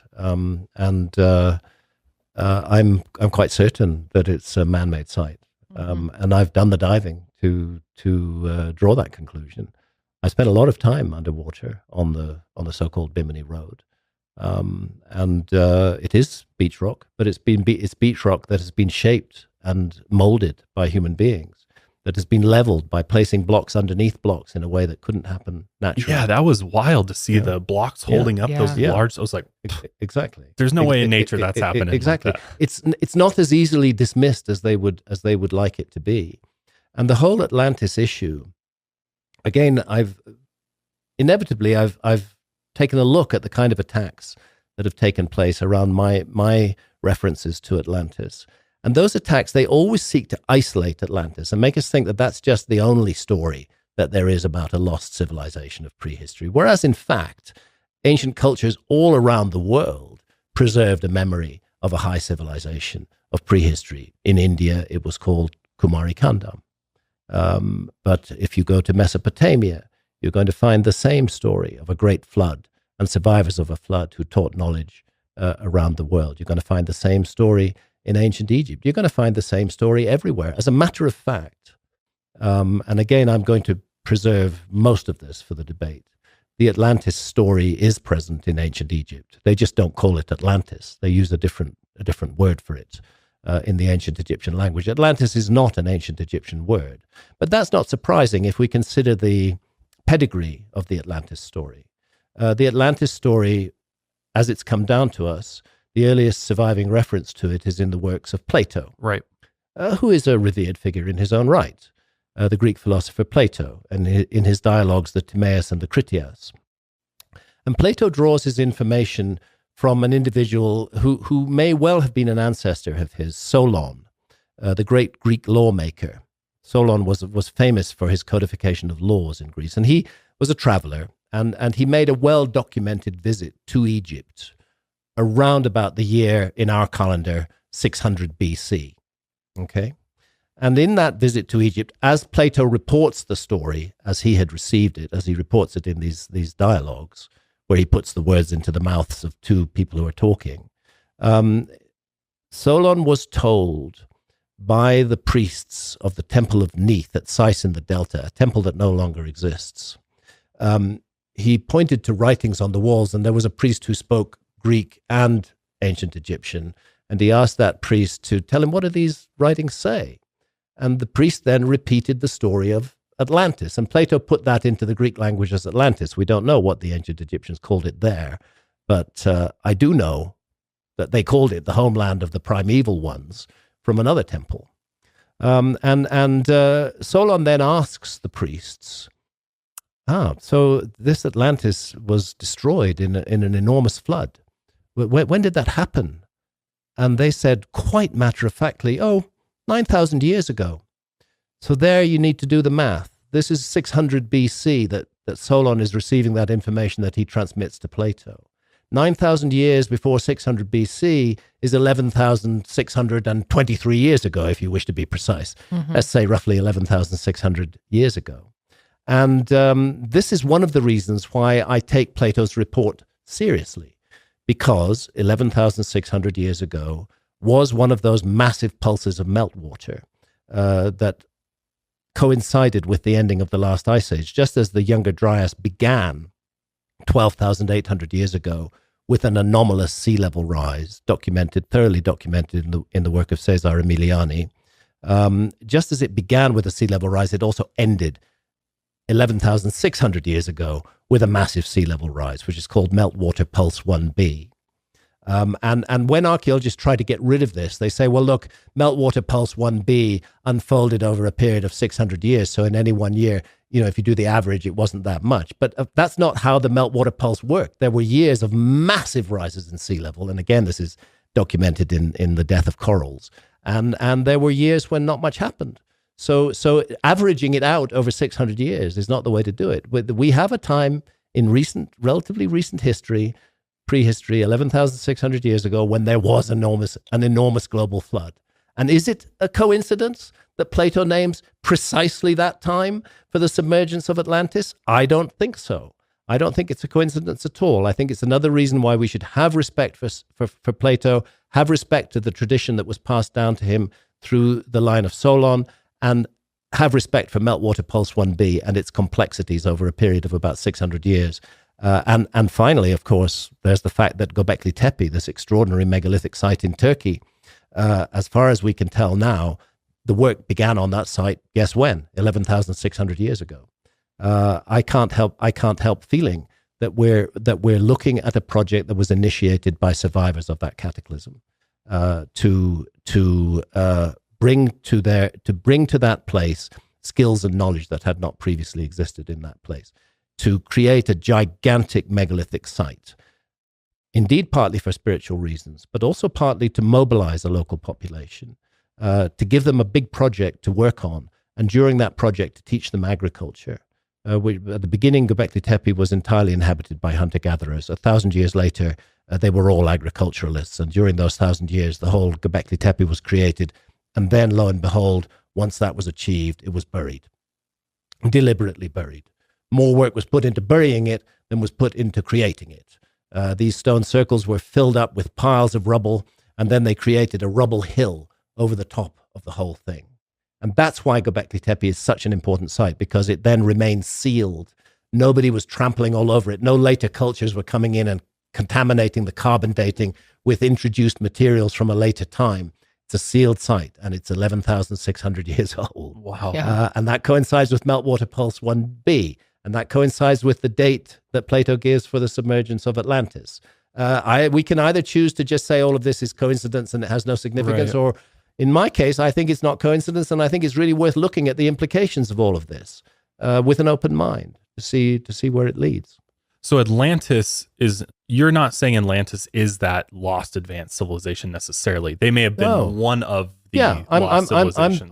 I'm saying that there was a culture that emerged out of shamanism that developed certain skills, that was able to explore the world, and almost certainly influenced other cultures around the world. May have assisted in these megalithic sites across the world. May have assisted in these megalithic sites in certain ways. I think the dating of quite a number of megalithic sites needs to be reconsidered in the light of Göbekli Tepe. The notion before Göbekli Tepe was that the oldest megalithic site on Earth was about 6,000 years old. Suddenly we have this 11,600 years old megalithic site, and clearly the people who made it knew what they were doing. You don't move around 20-ton megaliths and carve, beautiful imagery into them and in high relief. You don't do that without having experience of what you're doing. You don't align them. There's no way that's a first try. No, there's no way that's a first try. Yeah. There's obviously a hidden background to that, and that background at the moment is very hard to explain. Some archaeologists say, it must have been the Natufian culture, which existed in that area for 1,000 or 2,000 years before that. But what we see from the Natufian culture is just no more dramatic than a sort of dry stone wall in Wales. I mean, it's just little things, nothing big, nothing extraordinary like this. I am yet to see the evolutionary process that could have led to Göbekli Tepe. And if it's there, I think it's going to change our entire view of history. And it's interesting that now we have Karahan Tepe, which we also filmed out in the series, and 10 other sites have now been found in that area, which all date back to that horizon around 11 or 12,000 years ago. Wow. And goodness knows what is going to come out of all of those excavations. I mean, first of all, Göbekli Tepe was discovered by accident. Back in the 1950s, a team of American archaeologists who were interested in Stone Age stuff from the Paleolithic, the Upper Paleolithic, found themselves at Göbekli Tepe. And then they saw the tip of a beautifully carved pillar sticking out of the side of the hill. And they said, nah, that's not Stone Age.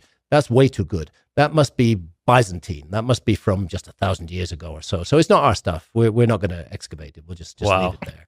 And there it was left until Klaus Schmidt, a great man of the German Archaeological Institute, who I knew personally and who kindly showed me around Göbekli Tepe in 2013 and spent a lot of time with me. That's the kind of archaeologist I enjoy meeting, who doesn't typecast me. He knew who I was. He certainly did, because we'd been in correspondence before. But they don't automatically shut me out, but they're willing to talk to me. And he was willing to talk to me. And it was he who took an interest in that curious pillar sticking out of the ground and decided, let's excavate here. And lo and behold, they discovered Göbekli Tepe. Now that Göbekli Tepe was discovered, then suddenly there's a reason to look more widely than Karahan Tepe. When I first went to Karahan Tepe, it was just like Göbekli Tepe had been before, just a few bits of pillar sticking out of the ground. Now it's an enormous excavated site. And as I say, at least 10 other sites in that area of the 12 tepes, as they call them, the 12 hills. Göbekli Tepe itself means pot-bellied hill in the Turkish language, and that's because that's what it looked like until it was excavated. That hill was entirely artificial, entirely man-made, designed to cover up this site. I can't help thinking time capsule, that there was an intention to preserve this site. Knowing it would be uncovered later on. Eventually, potentially. But it would be covered, but uncovered. Because the problem with many archaeological sites is that they have been tramped over by so many different cultures over so many different periods of time that it's really hard to date them. Carbon dating only dates organic materials. It doesn't date stone. Those organic materials need to be in situ, in a position where they could only have been placed there at the time the megalith was put in place. And that is very rare to find. So there's a lot of speculation and guesswork goes into the dating of megalithic sites. Wow. So I want to understand more, because I'm trying to remember, and did you mention that you believe this lost advanced civilization was shamanistic in origin? Like, oh yeah, Okay. I believe that I believe the origin of all civilizations is shamanistic. And we need to use the words advanced and the word civilization carefully. Yeah. Because when we say advanced civilization, the natural tendency is to think of something like us, because we think we're an advanced civilization. Although in many ways we're not an advanced civilization. We're a spiritually stunted civilization. Effectively destroying ourselves. And we're effectively destroying ourselves. And what's advanced about that, Right. The fact that we can make machines and have all this clever tech and have cell phones and so on and so forth, that doesn't say that much about us, really. It doesn't speak to our qualities as beings. So an advanced civilization, by definition, has to be a civilization which is not only capable of technological feats, but that is also spiritually very grounded. And it's interesting, in the tradition of Atlantis, as passed down to us by Plato, in the tradition of the flood of Noah that we find in the Bible, in the Mesopotamian traditions, the Gilgamesh story, the Great Flood, the figure of Oannes, the civilizing hero who emerges from the waters of the flood and teaches mankind the origins of civilization. Thoth as well.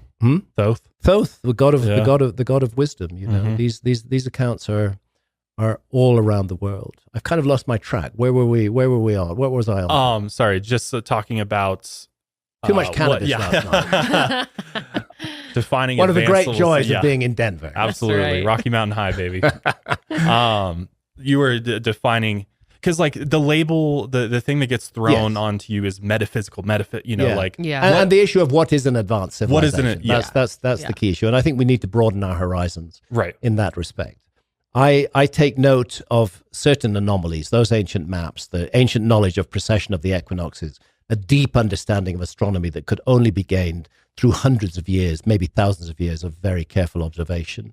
The phenomena like the description of the Ark of the Covenant that I mentioned at the beginning, and the bolts of fire shooting out of it, the mystery of the construction of the Great Pyramid, which, contrary to archaeological views, has never been solved. Right. Nobody knows how it was done. I mean, you are looking at 6 million tons, 13-acre footprint, 481 feet tall, 2.5 million blocks of stone in its construction. How'd they do it? Nobody knows how it was done. And anybody I have no clue. I mean, how can anyone know? Archaeologists propose the idea that they built ramps and yes. wet Ramps sand. are the main theory, and then it's and sliding blocks along wet sand, which is fine at ground level, but really difficult to do 300 feet above the sand. And the notion of ramps is problematic because those ramps couldn't have a slope in excess of 10 degrees. And if you're going to get to the top of the Great Pyramid, 480 feet above the ground, that's a steep, with a top of 10 degrees, you're looking at a gigantic ramp. It's much bigger than the Great Pyramid itself. And if it's going to support the weight of multi-ton megaliths, then it's got to be really solid. It can't just be an earthen ramp. It's got to be a stone ramp. And where's all that stuff gone? Yeah. Right. So then the other archaeologists have tried to propose internal ramps. There's all sorts of proposals and suggestions, but there are no facts on the construction of the Great Pyramid. I like the theory of acoustic levitation.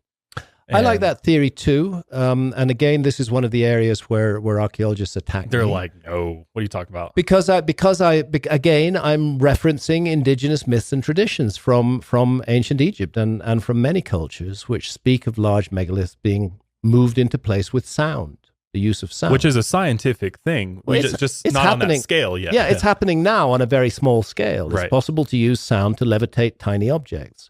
Well, if you can use sound to levitate tiny objects, perhaps you can use it to levitate very large objects as well. Perhaps we're looking at a lost science here. Well, and we don't understand. That's the thing. And actually, I don't dwell in my work very much on that. I talk of the ancient Egyptian priests chanting blocks into the air because that is an ancient Egyptian tradition. But I don't dwell on it a great deal. But when archaeologists want to attack my work, that's the 1.5 pages in one book They circle, that they pick highlight, on and say, this is what Hancock's work is all about. Woo-woo ideas about magical levitation of blocks. No, that's not what it's about. I think we're confronted by an enormous mystery with megalithic sites all around the world. And we don't understand them properly. In Peru, at Sacsayhuaman and Cusco, the Sacred Valley, there are extraordinary megalithic sites there. Sacsayhuaman is the best known of them, with giant megaliths fitted together with incredible precision. These are like jigsaw puzzles, and no single megalith is the same shape as another one, but they're all cut and placed to fit perfectly together so that you can't even get a sheet of paper in between the blocks. And one of my principal informants there at Cusco is Jesus Gamarra, who himself is a descendant of the Incas. He thinks that the Incas found that work already there. Oh, wow. And that they overbuilt and built around it. And he speaks of ancient Peruvian traditions, and others do, about some kind of plant which softened rock. Interesting. So that they could mold it, almost like Play-Doh or something, yeah. And mold it into shape. And then suddenly, if that were the case, many anomalies of those huge megaliths, like the scalloped grooves, almost like somebody's run a butter knife down the side of an edge of butter, or holes in them that don't make any sense. All of those things suddenly begin to make some kind of sense. I'm not saying that's how it was done. I'm saying that we should be open to these extraordinary possibilities and not just write them off as absolute nonsense. And we should respect the indigenous traditions that speak of them. Right. Well, and that's where you really differ. Is you're not only looking at the physical archaeological evidence that's there, but you're also taking into consideration the indigenous cultures and the I really like that about your series, is that you then tell the indigenous story on what they believe happened in every case, in every single site that you went to. And I thought that and you talked about the Bimini Road a moment ago. This is not so much about indigenous traditions, but most people don't realize that the tiny island of Bimini was part of a very large landmass, that the Bahama Banks were all above water during the Ice Age, and there was a huge island there. We started the series with Gunung Padang in Indonesia, and there our principal expert is an Indonesian geoscientist called Danny Hillman Natawidjaja. I've known Danny for years, and he's absolutely dedicated and committed to this work, and he's done a huge amount of remote sensing work. When I say remote sensing, I'm not talking woo-woo. I'm talking seismic tomography. Yeah. I'm talking getting images of what's deep underground and finding chambers deep under this structure.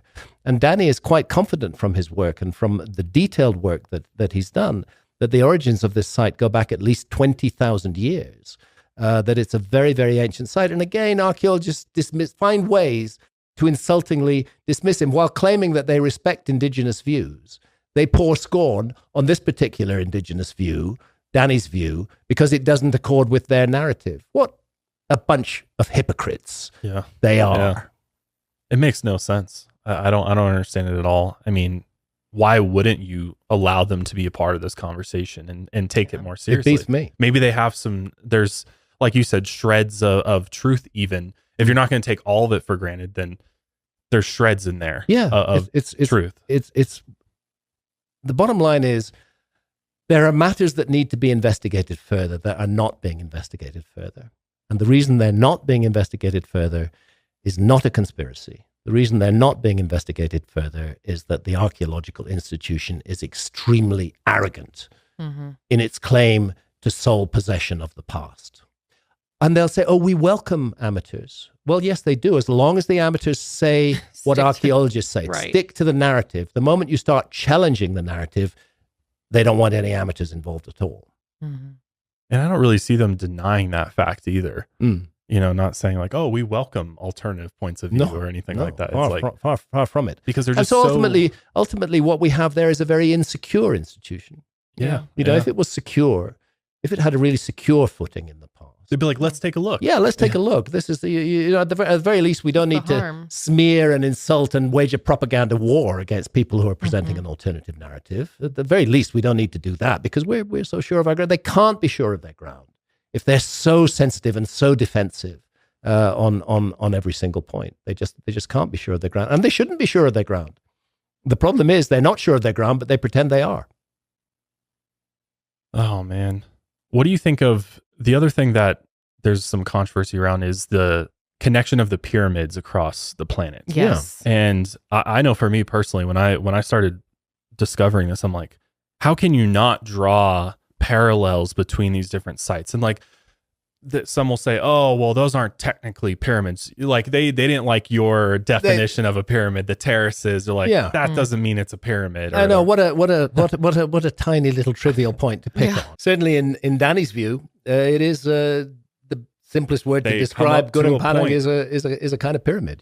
There's the pyramid of the magician in Uxmal in Mexico, which all archaeologists recognize as a pyramid, but it's oval. This is a word that can be used quite widely. What do I think of the connection? Again, it's not so long ago that it was the view that there could be no connection between New World pyramids, for example, in Mexico, and Old World pyramids, for example, in Egypt, because the New World pyramids were much younger than the Egyptian pyramids. So there couldn't be a connection there.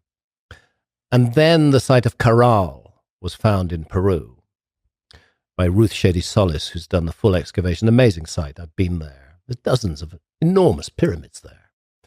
And they date, even on Orthodox chronology, they date older than the Giza pyramids. So suddenly the notion that there could be no connection is blown out of the water. And when I say connection, I want to be clear. I don't mean that somebody from Peru went to Egypt and taught the Egyptians to build pyramids, or that somebody from Egypt went to Peru and taught the Peruvians to build pyramids. I mean to say that both were in receipt of a shared idea, a legacy that was passed down from earlier times. And I think that's one of the things that's missing in archaeology, is an archaeology of ideas, that ideas can persist through long periods of time and they can manifest in different cultures at different times. But essentially the same ideas are conveyed there. So it's, in my view, not an accident that, as far as we know, majority of pyramids around the world, or pyramidal forms, are connected to notions of death and the afterlife. Right. There's a spiritual significance to them. There's a spiritual significance. And that spiritual significance is shared whichever culture you find them in. And I think the most elegant, simplest explanation for all of these is that they have inherited a shared idea and are manifesting that idea in different periods of history in different cultures in slightly different ways. But the idea is what is ancient. At the root is the same. Yeah. And that's just what drives me mad about archaeologists, is the fact that if they can't dig it up and look at it and have it be this tangible physical thing, they're like, don't want to hear about it. They don't want to hear about it. And by the way, their view is that what they've dug up already is enough to give them full knowledge of the past, sufficient knowledge of the past to say there cannot possibly have been a lost civilization. Right. What a ridiculous thing to say. There's a lost civilization which is now accepted by archaeology within relatively recent memory, and that's the Indus Valley civilization in what is now Pakistan. Until the 1920s, nobody knew the Indus Valley civilization existed. To this day, we cannot interpret their script. But it was discovered by accident. Why? Because a railway line was being built. And as it was being built, it exposed the remains of a civilization that nobody imagined had existed before. So, it happens. And I believe it's going to happen again. We're going to see more physical evidence for this, more as time goes by. I agree. And I think, how can you just discount the fact that we have set proof that we had an ice age where there was, water levels rose 400 feet. The significant amount of evidence is likely underwater. You've found sites that are clearly man-made underwater. It's like, what else is under there? You know what I mean? Exactly. A tiny fraction of the continental shelves have been explored. The fact of the matter is, archaeology should be more humble and more open and less scathing and unpleasant. As I say, I didn't declare war on archaeology. Archaeology declared war on me. And that's made it necessary for me to defend myself. And when I have to defend myself, I will do so vigorously. But I didn't start this fight. I didn't even expect it. When I wrote Fingerprints of the Gods, I had no idea what was coming. None whatsoever. That must have been a rude awakening. It was a rude awakening. And weird that a few archaeologists are so obsessed with me that they've made me They're like the main focus of their life mission. How weird is that? Go away, do some archaeology, guys. Waste of their time. Use the time well instead of trying to destroy somebody else's reputation. Because at heart, you're jealous, you're envious. Yeah. You can't bear the fact that your narrative is being challenged. Yeah. What a disservice to humanity. Yeah, I think so. But I have great hope in the younger generation of archaeologists. I've met many archaeologists in the field, younger people in the 20s, who are just getting in, and they're much more open. I'm not saying every one of them, but they're much more open in general than the older archaeologists. And by the time they've done the legwork and really got into the excavations and into teaching this subject, I think archaeology will transform itself as time goes by. Much like everything else. Yeah. I think we're in, and I know you've said this before, people are starting to wake up, and people are starting to wake up in every way. This is why what I see in my particular issue with archaeology and the battles that I've had with archaeology, it's just a tiny slice of a much bigger battle that's going on in society today. And that is the battle between people who think for themselves and people who want to say that we think for you. We tell you what to think.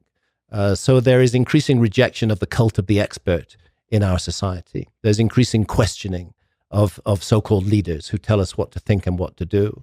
And I think it's very much the same with archaeology. We need to move on to the next level of human society, where it's understood that we all have a stake in what we understand about reality and the world we live in, and it can't be limited to just a few people in trying to understand it. Can we talk a little bit more about a global cataclysm and what that would have looked like? That's something that is so interesting to me. Well, look, there's one of the points here is that in geological terms, we're talking about something really recent. Even in human terms, we're talking about something really recent. We have skeletal remains of anatomically modern humans that go back 300,000 years from Morocco. We're talking about something that happened between 12,800 and 11,600 years ago. And in geological terms, that's just yesterday. Right. And in many other terms, it's just yesterday as well. In human terms alone, 11,600 years ago just isn't that long ago. And there's no doubt, I don't think anybody could seriously dispute that the episode called the Younger Dryas was a global cataclysm on an enormous scale. And that it led to the extinction of the megafauna, all the megafauna of the Ice Age, all those iconic animals, the mammoths, the mastodons, the giant sloths, the woolly rhinos, the saber-toothed tigers, they all go extinct at that time. That doesn't happen accidentally. At the same time, we know there was huge climatic turbulence, sea level rise, freezing temperatures. It's not surprising that they went extinct. Everybody accepts that the Younger Dryas was a cataclysm. The question is, what caused that cataclysm? And at the moment, there is one major, solidly documented and consistently argued theory, and that is the Younger Dryas impact hypothesis, which suggests that the Earth ran into the path of a fragmenting giant comet. All comets break up into multiple fragments. It's the normal behavior for comets. Every shooting star that we see in the skies, whether it's the Taurids, whether it's the Aquarids, whether it's the Leonids, whether it's the Orionids, all of them are the remnants of comets that have broken up into multiple fragments. And very often those fragments are extremely small, just dust size. And that's what a shooting star is. It burns up in the atmosphere before it hits the Earth. Larger fragments will blow up in the air if they're maybe 100 meters across, like the Tunguska event on the 30th of June, 1908 in Siberia. That was an airburst. The object didn't reach the ground. It's calculated to have been about 100 meters in diameter. It flattened 2,000 square miles of trees. I mean, this was an enormous event. Serious. Fortunately, it happened in an uninhabited area. And as far as we know, nobody was killed. But for the Tunguska event to have taken place over a major city would have been horrendous. The result would have been millions of deaths. And it's interesting that occurred on the 30th of June, 1908, because that's at the peak of what are called the beta Taurids. There's a meteor stream that the Earth passes through twice a year called the Taurid meteor stream. And the scientists who are working on the Younger Dryas impact hypothesis are of the view that the Taurid meteor stream is the remnant of that giant comet that caused that cataclysm 12,800 years ago. They think it entered the inner solar system about 20,000 years ago. Calculations suggest that it must have been about 100 miles in diameter, really big. And as it became subject to gravitational forces in the inner solar system, it began to break up into multiple fragments. And in so doing, it became a much wider threat. When it's just one object, the chances of hitting it are actually very low. But when it breaks up into thousands of objects and they start to spread out into a meteor stream that's ultimately 30 million kilometers wide, the chances of running into something big in there are much higher. So the suggestion is that the Taurid, what we now call the Taurid meteor stream, that's simply because it appears to emanate from the area of the sky occupied by the constellation of Taurus. In fact, it's got nothing to do with Taurus. And in past times, it would have appeared to emanate from different parts of the sky. The view is that the Taurid meteor stream is the culprit. It's the remnant of that giant comet. It still has very large objects in it. Interestingly, one of them is called Comet Encke. It's about 6 kilometers in diameter. Comet Encke is a fragment of that original giant comet, Olgiato, Rudnicki. A number of very large objects have already been identified in the Taurid meteor stream. 30 million kilometers wide, multiple filaments of debris. Some of those filaments are just small objects.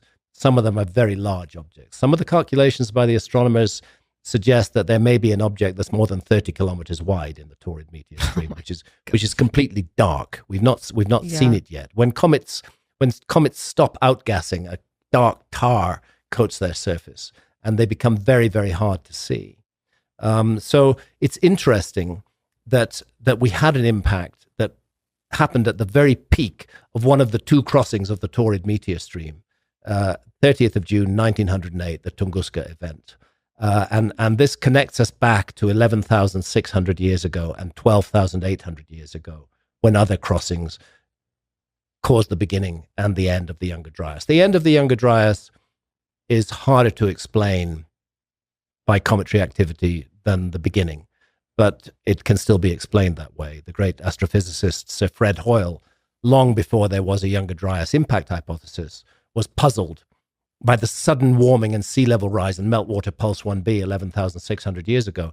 And he just floated the idea, maybe a fragment of a comet hit one of the world oceans and sent up an enormous cloud of water vapor into the upper atmosphere and caused a greenhouse effect that led to the heating that rapidly followed 11,600 years ago. Just as 12,800 years ago, the world went into a deep freeze, 11,600 years ago, it rapidly came out of that deep freeze and went very, very, very warm.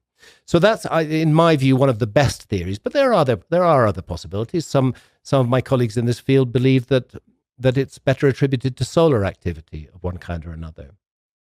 I can see solar activity being implicated in the end of the Younger Dryas. I find it harder to see it being implicated in the beginning of the Younger Dryas. What happens at the beginning of the Younger Dryas is really puzzling. You have to picture North America, and North America was the epicenter of the disaster. We're looking at a patchwork of debris that crosses the whole of North America from the west coast to the east coast, goes deep down into South America, actually goes down as far as the south of Chile, continues far east into Europe. The Younger Dryas boundary layer is found in Belgium, and even further east into Syria, where you have the site of Abu Huraira, where the Younger Dryas boundary layer is also present. When I say the Younger Dryas boundary layer, I mean a layer in the earth about the width of a human hand that is full of objects that could only, in that concentration, have been caused by a cosmic impact.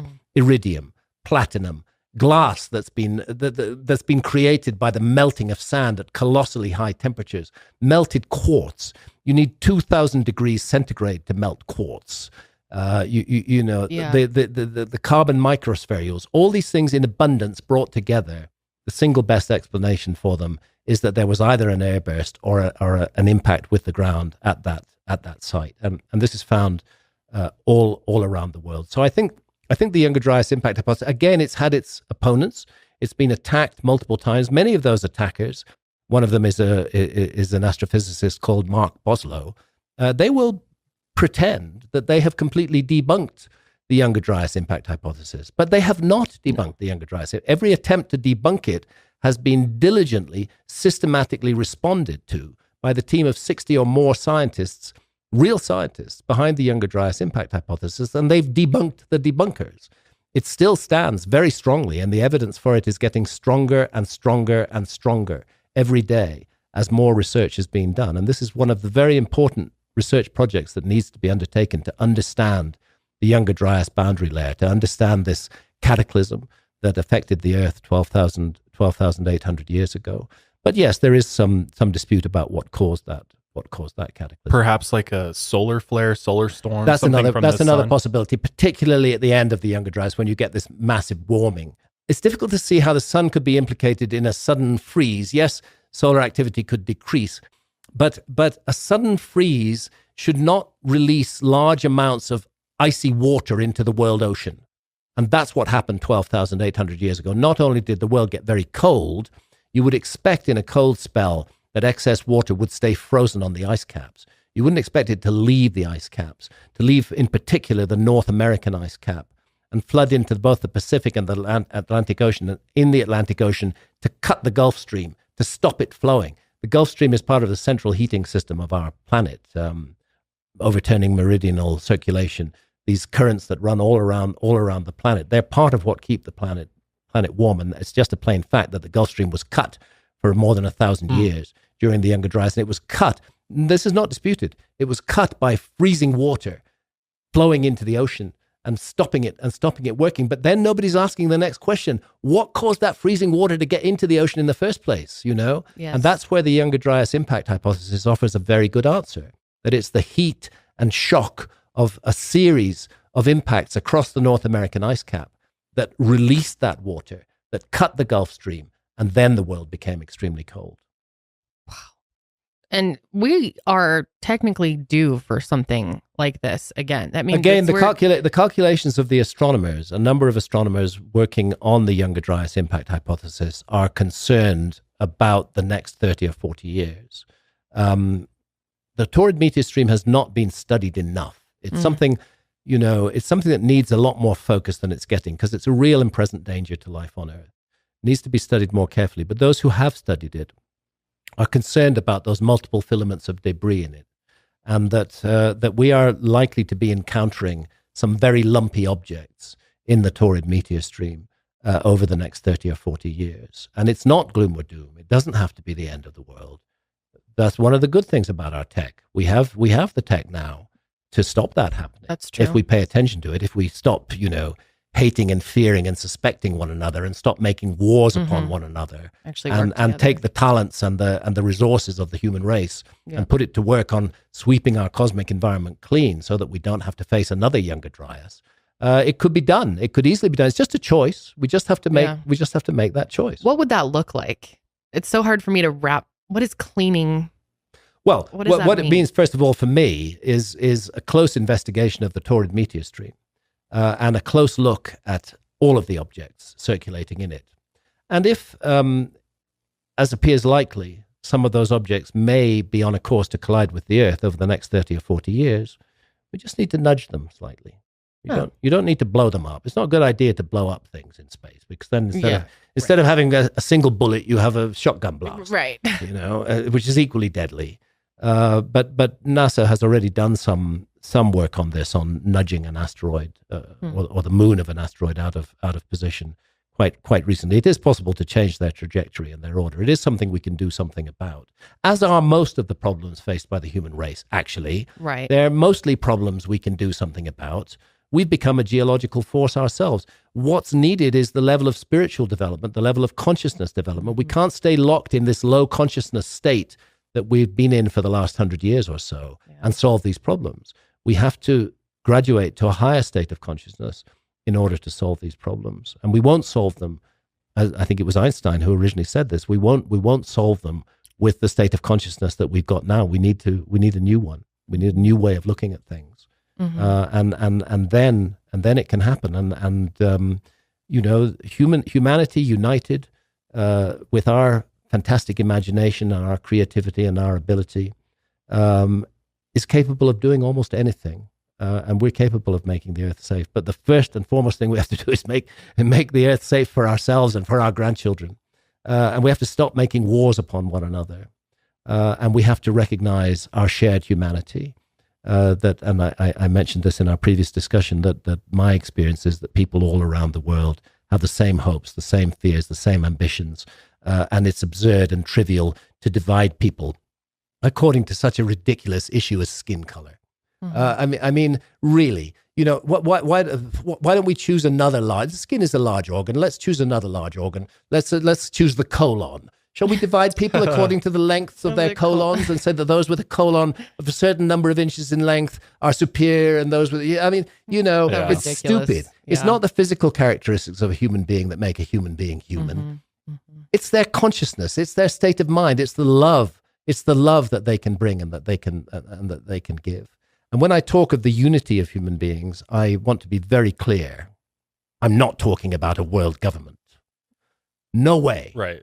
I want less and less government, and preferably no government at all. Yeah. We may need some administrators in large and complex societies, but we don't need rulers and leaders. I don't want the human race to be welded into a single cohesive cultural unit. Person at the top. I love the cultural diversity of humanity. It's a wonderful thing that and that's also part of the reason for the survival of humanity, that we have this cultural diversity. We should recognize and value that, but we should never take the next step and say, my culture is superior to yours, or yours is inferior to another one. No, we shouldn't be doing that. Not at all. We should recognize the beauty and the wonder of the diversity of the human race, but we should also recognize that what divides us is much less than what unites us. And we should stop making wars upon one another, and we should start respecting and being grateful for the gift of planet Earth that the universe has given us. Yeah. It's such a divisive time. I know I brought up before around the world. Here in America, it feels like, especially with politics, we're just so divided that people are finding more and more differences. Well, politicians benefit from division. Exactly, it's a distraction. And it gives them something to claim, I'm special, I'm more special than that one. Right. They thrive on division. And it's in the nature of politics that they exaggerate and elaborate that division and try to seek to use it to increase their power. Yes. And that's what we need to grow out of. And we're going to grow out of it by thinking for ourselves. And by recognizing what a precious gift it is to be alive. And nurturing human life. And the time for wars has come to an end. I don't know what the fuck Where does it get us? Vladimir Putin thinks he's doing in Ukraine, but it's a really bad idea. I don't like the way that China is going right now. I don't want to live in a world ruled by China, frankly. They're too much into rigidly enforcing a particular narrow perspective. And in our own way in the West, we're also doing the same thing, just more subtly and cleverly through advertising and television and media and so on and so forth. We need to grow out of that stage of development. No more wars, please. There are much bigger problems that need to be dealt with. But the present low level of consciousness of leadership around the world, I can't think of a high consciousness individual anywhere in the world who's in a place of leadership right now. Almost by definition, if they want to be leaders, their consciousness is already low. And we don't need to be led by low consciousness individuals. We don't need to be led at all. We're perfectly capable of leading ourselves. It seems like a lot of people are waking up to that idea. Definitely. Do you have hope in the younger generation? I have great hope in the younger generation. Oh, that's good. I have 8 grandchildren, and it's magical to watch them growing up and thinking for themselves. Santha and I have six children between us, and these 8 grandchildren are the result of that. And we hope we've passed on something of a free spirit of inquiry and open-mindedness to our kids, and that they're passing it on to the grandkids. And I think there's great hope for the future. In many ways, today's political leadership are stuck in a 19th century mindset. Big time. But we're in the 21st century now, and that mindset is no longer useful. It doesn't serve the human race, and we need to graduate beyond that. And I believe we will. I believe we will. That, as we said in the previous conversation, the power of love cannot be underestimated. And that is the fundamental attribute of humanity. We have many nasty attributes as well, but our ability to love, to care for others, to give nurture, and we can trace that back deep into the past. That's really the vital quality of humanity. So I've got to ask, because this is a burning question I have, and this may be too far out you there. Have many, but so this lost advanced civilization, is it possible that they were clearly advanced in many different ways, and maybe ways that we don't even understand, which seems likely to me? Is it possible that some of them survived? Is there descendants of that civilization still around today? Or first of all, I don't think we should be looking for a genetic signal of that civilization. Okay. Because I think that civilization was not confined to one particular ethnic group. I think it was much more widespread than that. The myths and traditions of the whole world speak of an enormous cataclysm and the destruction of a civilization, and that there were survivors of that civilization. But what they passed on primarily was knowledge, not genes. So we're not going to find a genetic answer to this point. What about technology? Yes, the knowledge included certain kinds of technology. Is it possible? So one of my theories is, obviously right now, one of the big topics of humanity right now is the UFO question. Mm-hmm. And obviously everybody's just based on, kind of what we're programmed to think is like, these are aliens, these are extraterrestrial visitors. I sometimes believe that what if they are humans in some way, shape, or form, whether they've been here for a very, very long time and somehow survived in complete secrecy. I mean, we don't know what's fully under Antarctica. We don't know where did they go inside the Earth after this cataclysm and survive somehow and continue to advance. I think an open mind is really important in connection with a phenomenon like the UFO and ET contact, or what is construed as ET contact. As I mentioned in the previous discussion, in deeply altered states of consciousness, there are, and I've had these experiences myself, there are repeated reports of contacts with entities, often wise and teaching entities, and sometimes cruel entities, who were seen in the Middle Ages as fairies and elves, who shamans see as spirits, and the world they dwell in is the spirit world, not fairyland. And today they're construed as aliens who've come here in high-tech flying saucers or spacecraft or whatever from other planets. But it's the same phenomenon all the way down the line.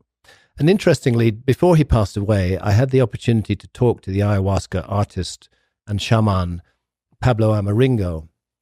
And Pablo, in his paintings of his ayahuasca visions, frequently paints flying saucers.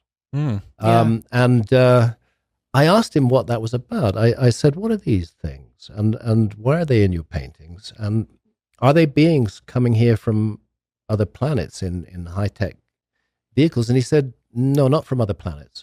He said those vehicles are vehicles for entering and leaving the spirit world. Oh, interesting. And when a shaman speaks of a spirit world, he's pretty close to a quantum physicist speaking of a parallel dimension. So the explanation I'm drawn to most of all is interdimensional contact. And that's why we need to take this seriously. You know, the great psychologist Jung wrote a book about flying saucers. He was interested in archetypes, and he viewed flying saucers in that light back in the 1950s. But then he said one thing. He said that the occasionally a flying saucer shows up on a radar screen. There's a trace on a radar screen. Right. And then he said, when I consider that, a bottomless abyss opens at my feet. You know, that these are, in some way, these are physical objects. Right. And I think that the honest answer is we don't know what they are, but we cannot sneer at and dismiss people's experiences of encounters with this objects. And again, there may be a great deal that we have to learn from shamanism in this regard. Yeah, well, there's a number of individuals out there who tie consciousness to interacting with these beings, that whatever they are.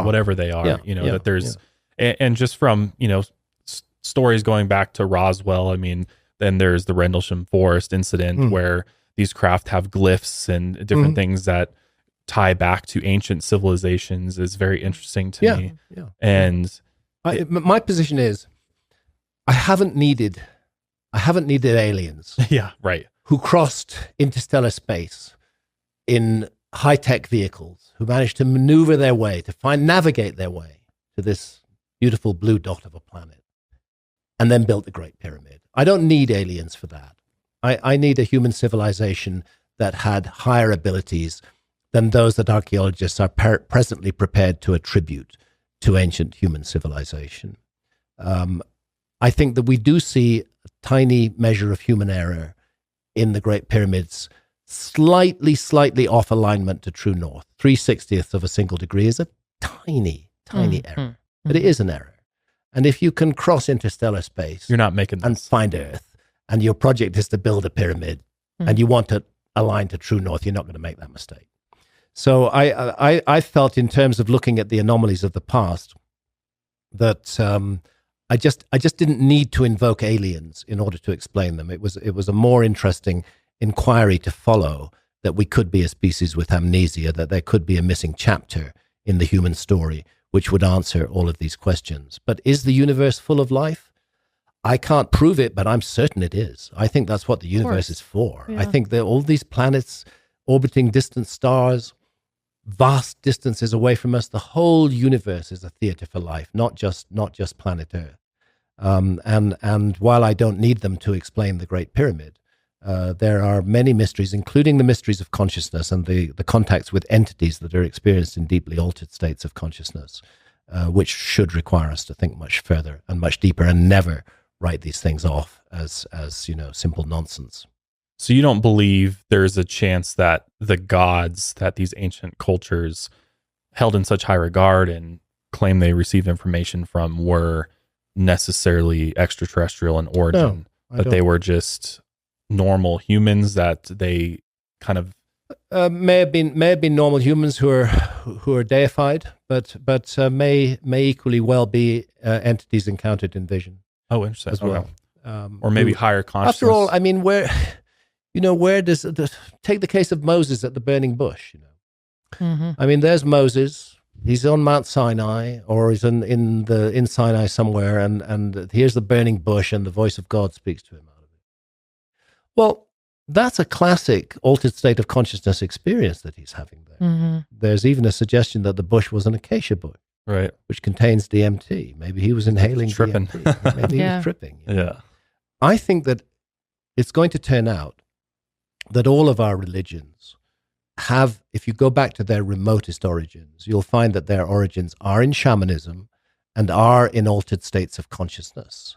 And that what happened was that then bureaucracy got involved with the religions, and they kicked out the shamans, and they imposed these officials to interpret spiritual issues to us. And that was when the rot set in to all the world's big monotheistic faiths at any rate. But I think the root and ground of it is shamanistic experience. Shamanism is at the root of everything that matters with human beings, whether it's religion or whether it's civilization. It makes you wonder if like Jesus was a shaman, or of course he was. Yeah, yes, like it's just all of these prophets, and there are individuals who have these special abilities to integrate with other realms, with realms beyond, and often they are teachers. Interestingly, the Gnostics never saw the figure of Jesus as divine. They never saw him as a god or the son of God. That idea was actually quite obnoxious to them. They saw him as a human being who was a teacher. And I'm not a Christian, but I can't find anything in the teachings of Christ that I find obnoxious. They're all beautiful thoughts and ideas that are being expressed. The problem is how they've been perverted and distorted by the institutions that then took over. And the rot really set in when one small faction of Christianity pulled on the jackboot of the Roman state around the time of Constantine. And that became the Roman Catholic Church, which very quickly started burning Gnostics at the stake. But the root of all of it is shamanistic experience. It's when the bureaucrats get their hands on stuff that things start going radically wrong, as we see in the world today. Wow. That makes actually a lot of sense. I've always been curious too about the Library of Alexandria. Mm-hmm. And do you think a lot of knowledge potentially pertaining to that advanced civilization was lost when that was destroyed? It's not the only example, but there was a consistent effort in the ancient world, particularly in Egypt, to gather in all knowledge, and they would take books off ships and put them in the Library of Alexandria. It was a storehouse of the knowledge of the ancient world. Unfortunately, that storehouse is lost. Again, we're a species with amnesia. There were records in the Library of Alexandria that might give us a completely different picture of our past than the picture is presently being painted by archaeology. But unfortunately, those records are gone. What survives, and what the ancients knew would survive, are great stories passed down in oral tradition. Those stories can encode very significant scientific information. And this is true in the stories that concern Hamlet's mill, Amlodi's mill, this great mill that's churning in the heavens and all the number systems associated with it. They're embedded in fantastic stories that people are going to want to tell and keep on telling down the generation. And it reaches a point where the storyteller doesn't even have to know the knowledge that he or she is passing on. They don't have to know that knowledge. All they have to do is tell the story true and pass it on. Sooner or later, someone will come along who can figure out what that knowledge is. And in the case of precession, that someone was Giorgio de Santillana and Hertha von Deschend, who decoded those myths and found that they are full of highly sophisticated astronomical knowledge. And that knowledge has been preserved as it would not have been preserved in a written document. There's certain problems with written documents. Written documents, first of all, they can be burned and destroyed, as was the case with the Library of Alexandria. Secondly, your written document consigned to the future may be received by a civilization that cannot read your language, has no ability, has no Rosetta Stone to decode your language. You've got all these documents, but you can never read a word of them. We still can't read the Indus Valley script, you know. So if you want to consign information to the future, you wouldn't be wise to encode it entirely in written documents. But you'd be very smart to encode it in great stories, because we are storytellers as human beings. And we love great stories. We do, yeah. And we pass them on. And that way they're almost universal. They will almost always be preserved in one form or another. And I think, again, unfortunately, archaeologists largely sneer at myth.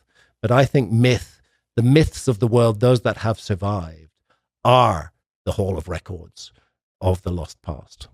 A good example of that, at the end of your series on Netflix, talked a lot about the idea of the serpents that have been carved being the asteroids. Yeah, this is how comets are seen and were seen in many ancient cultures.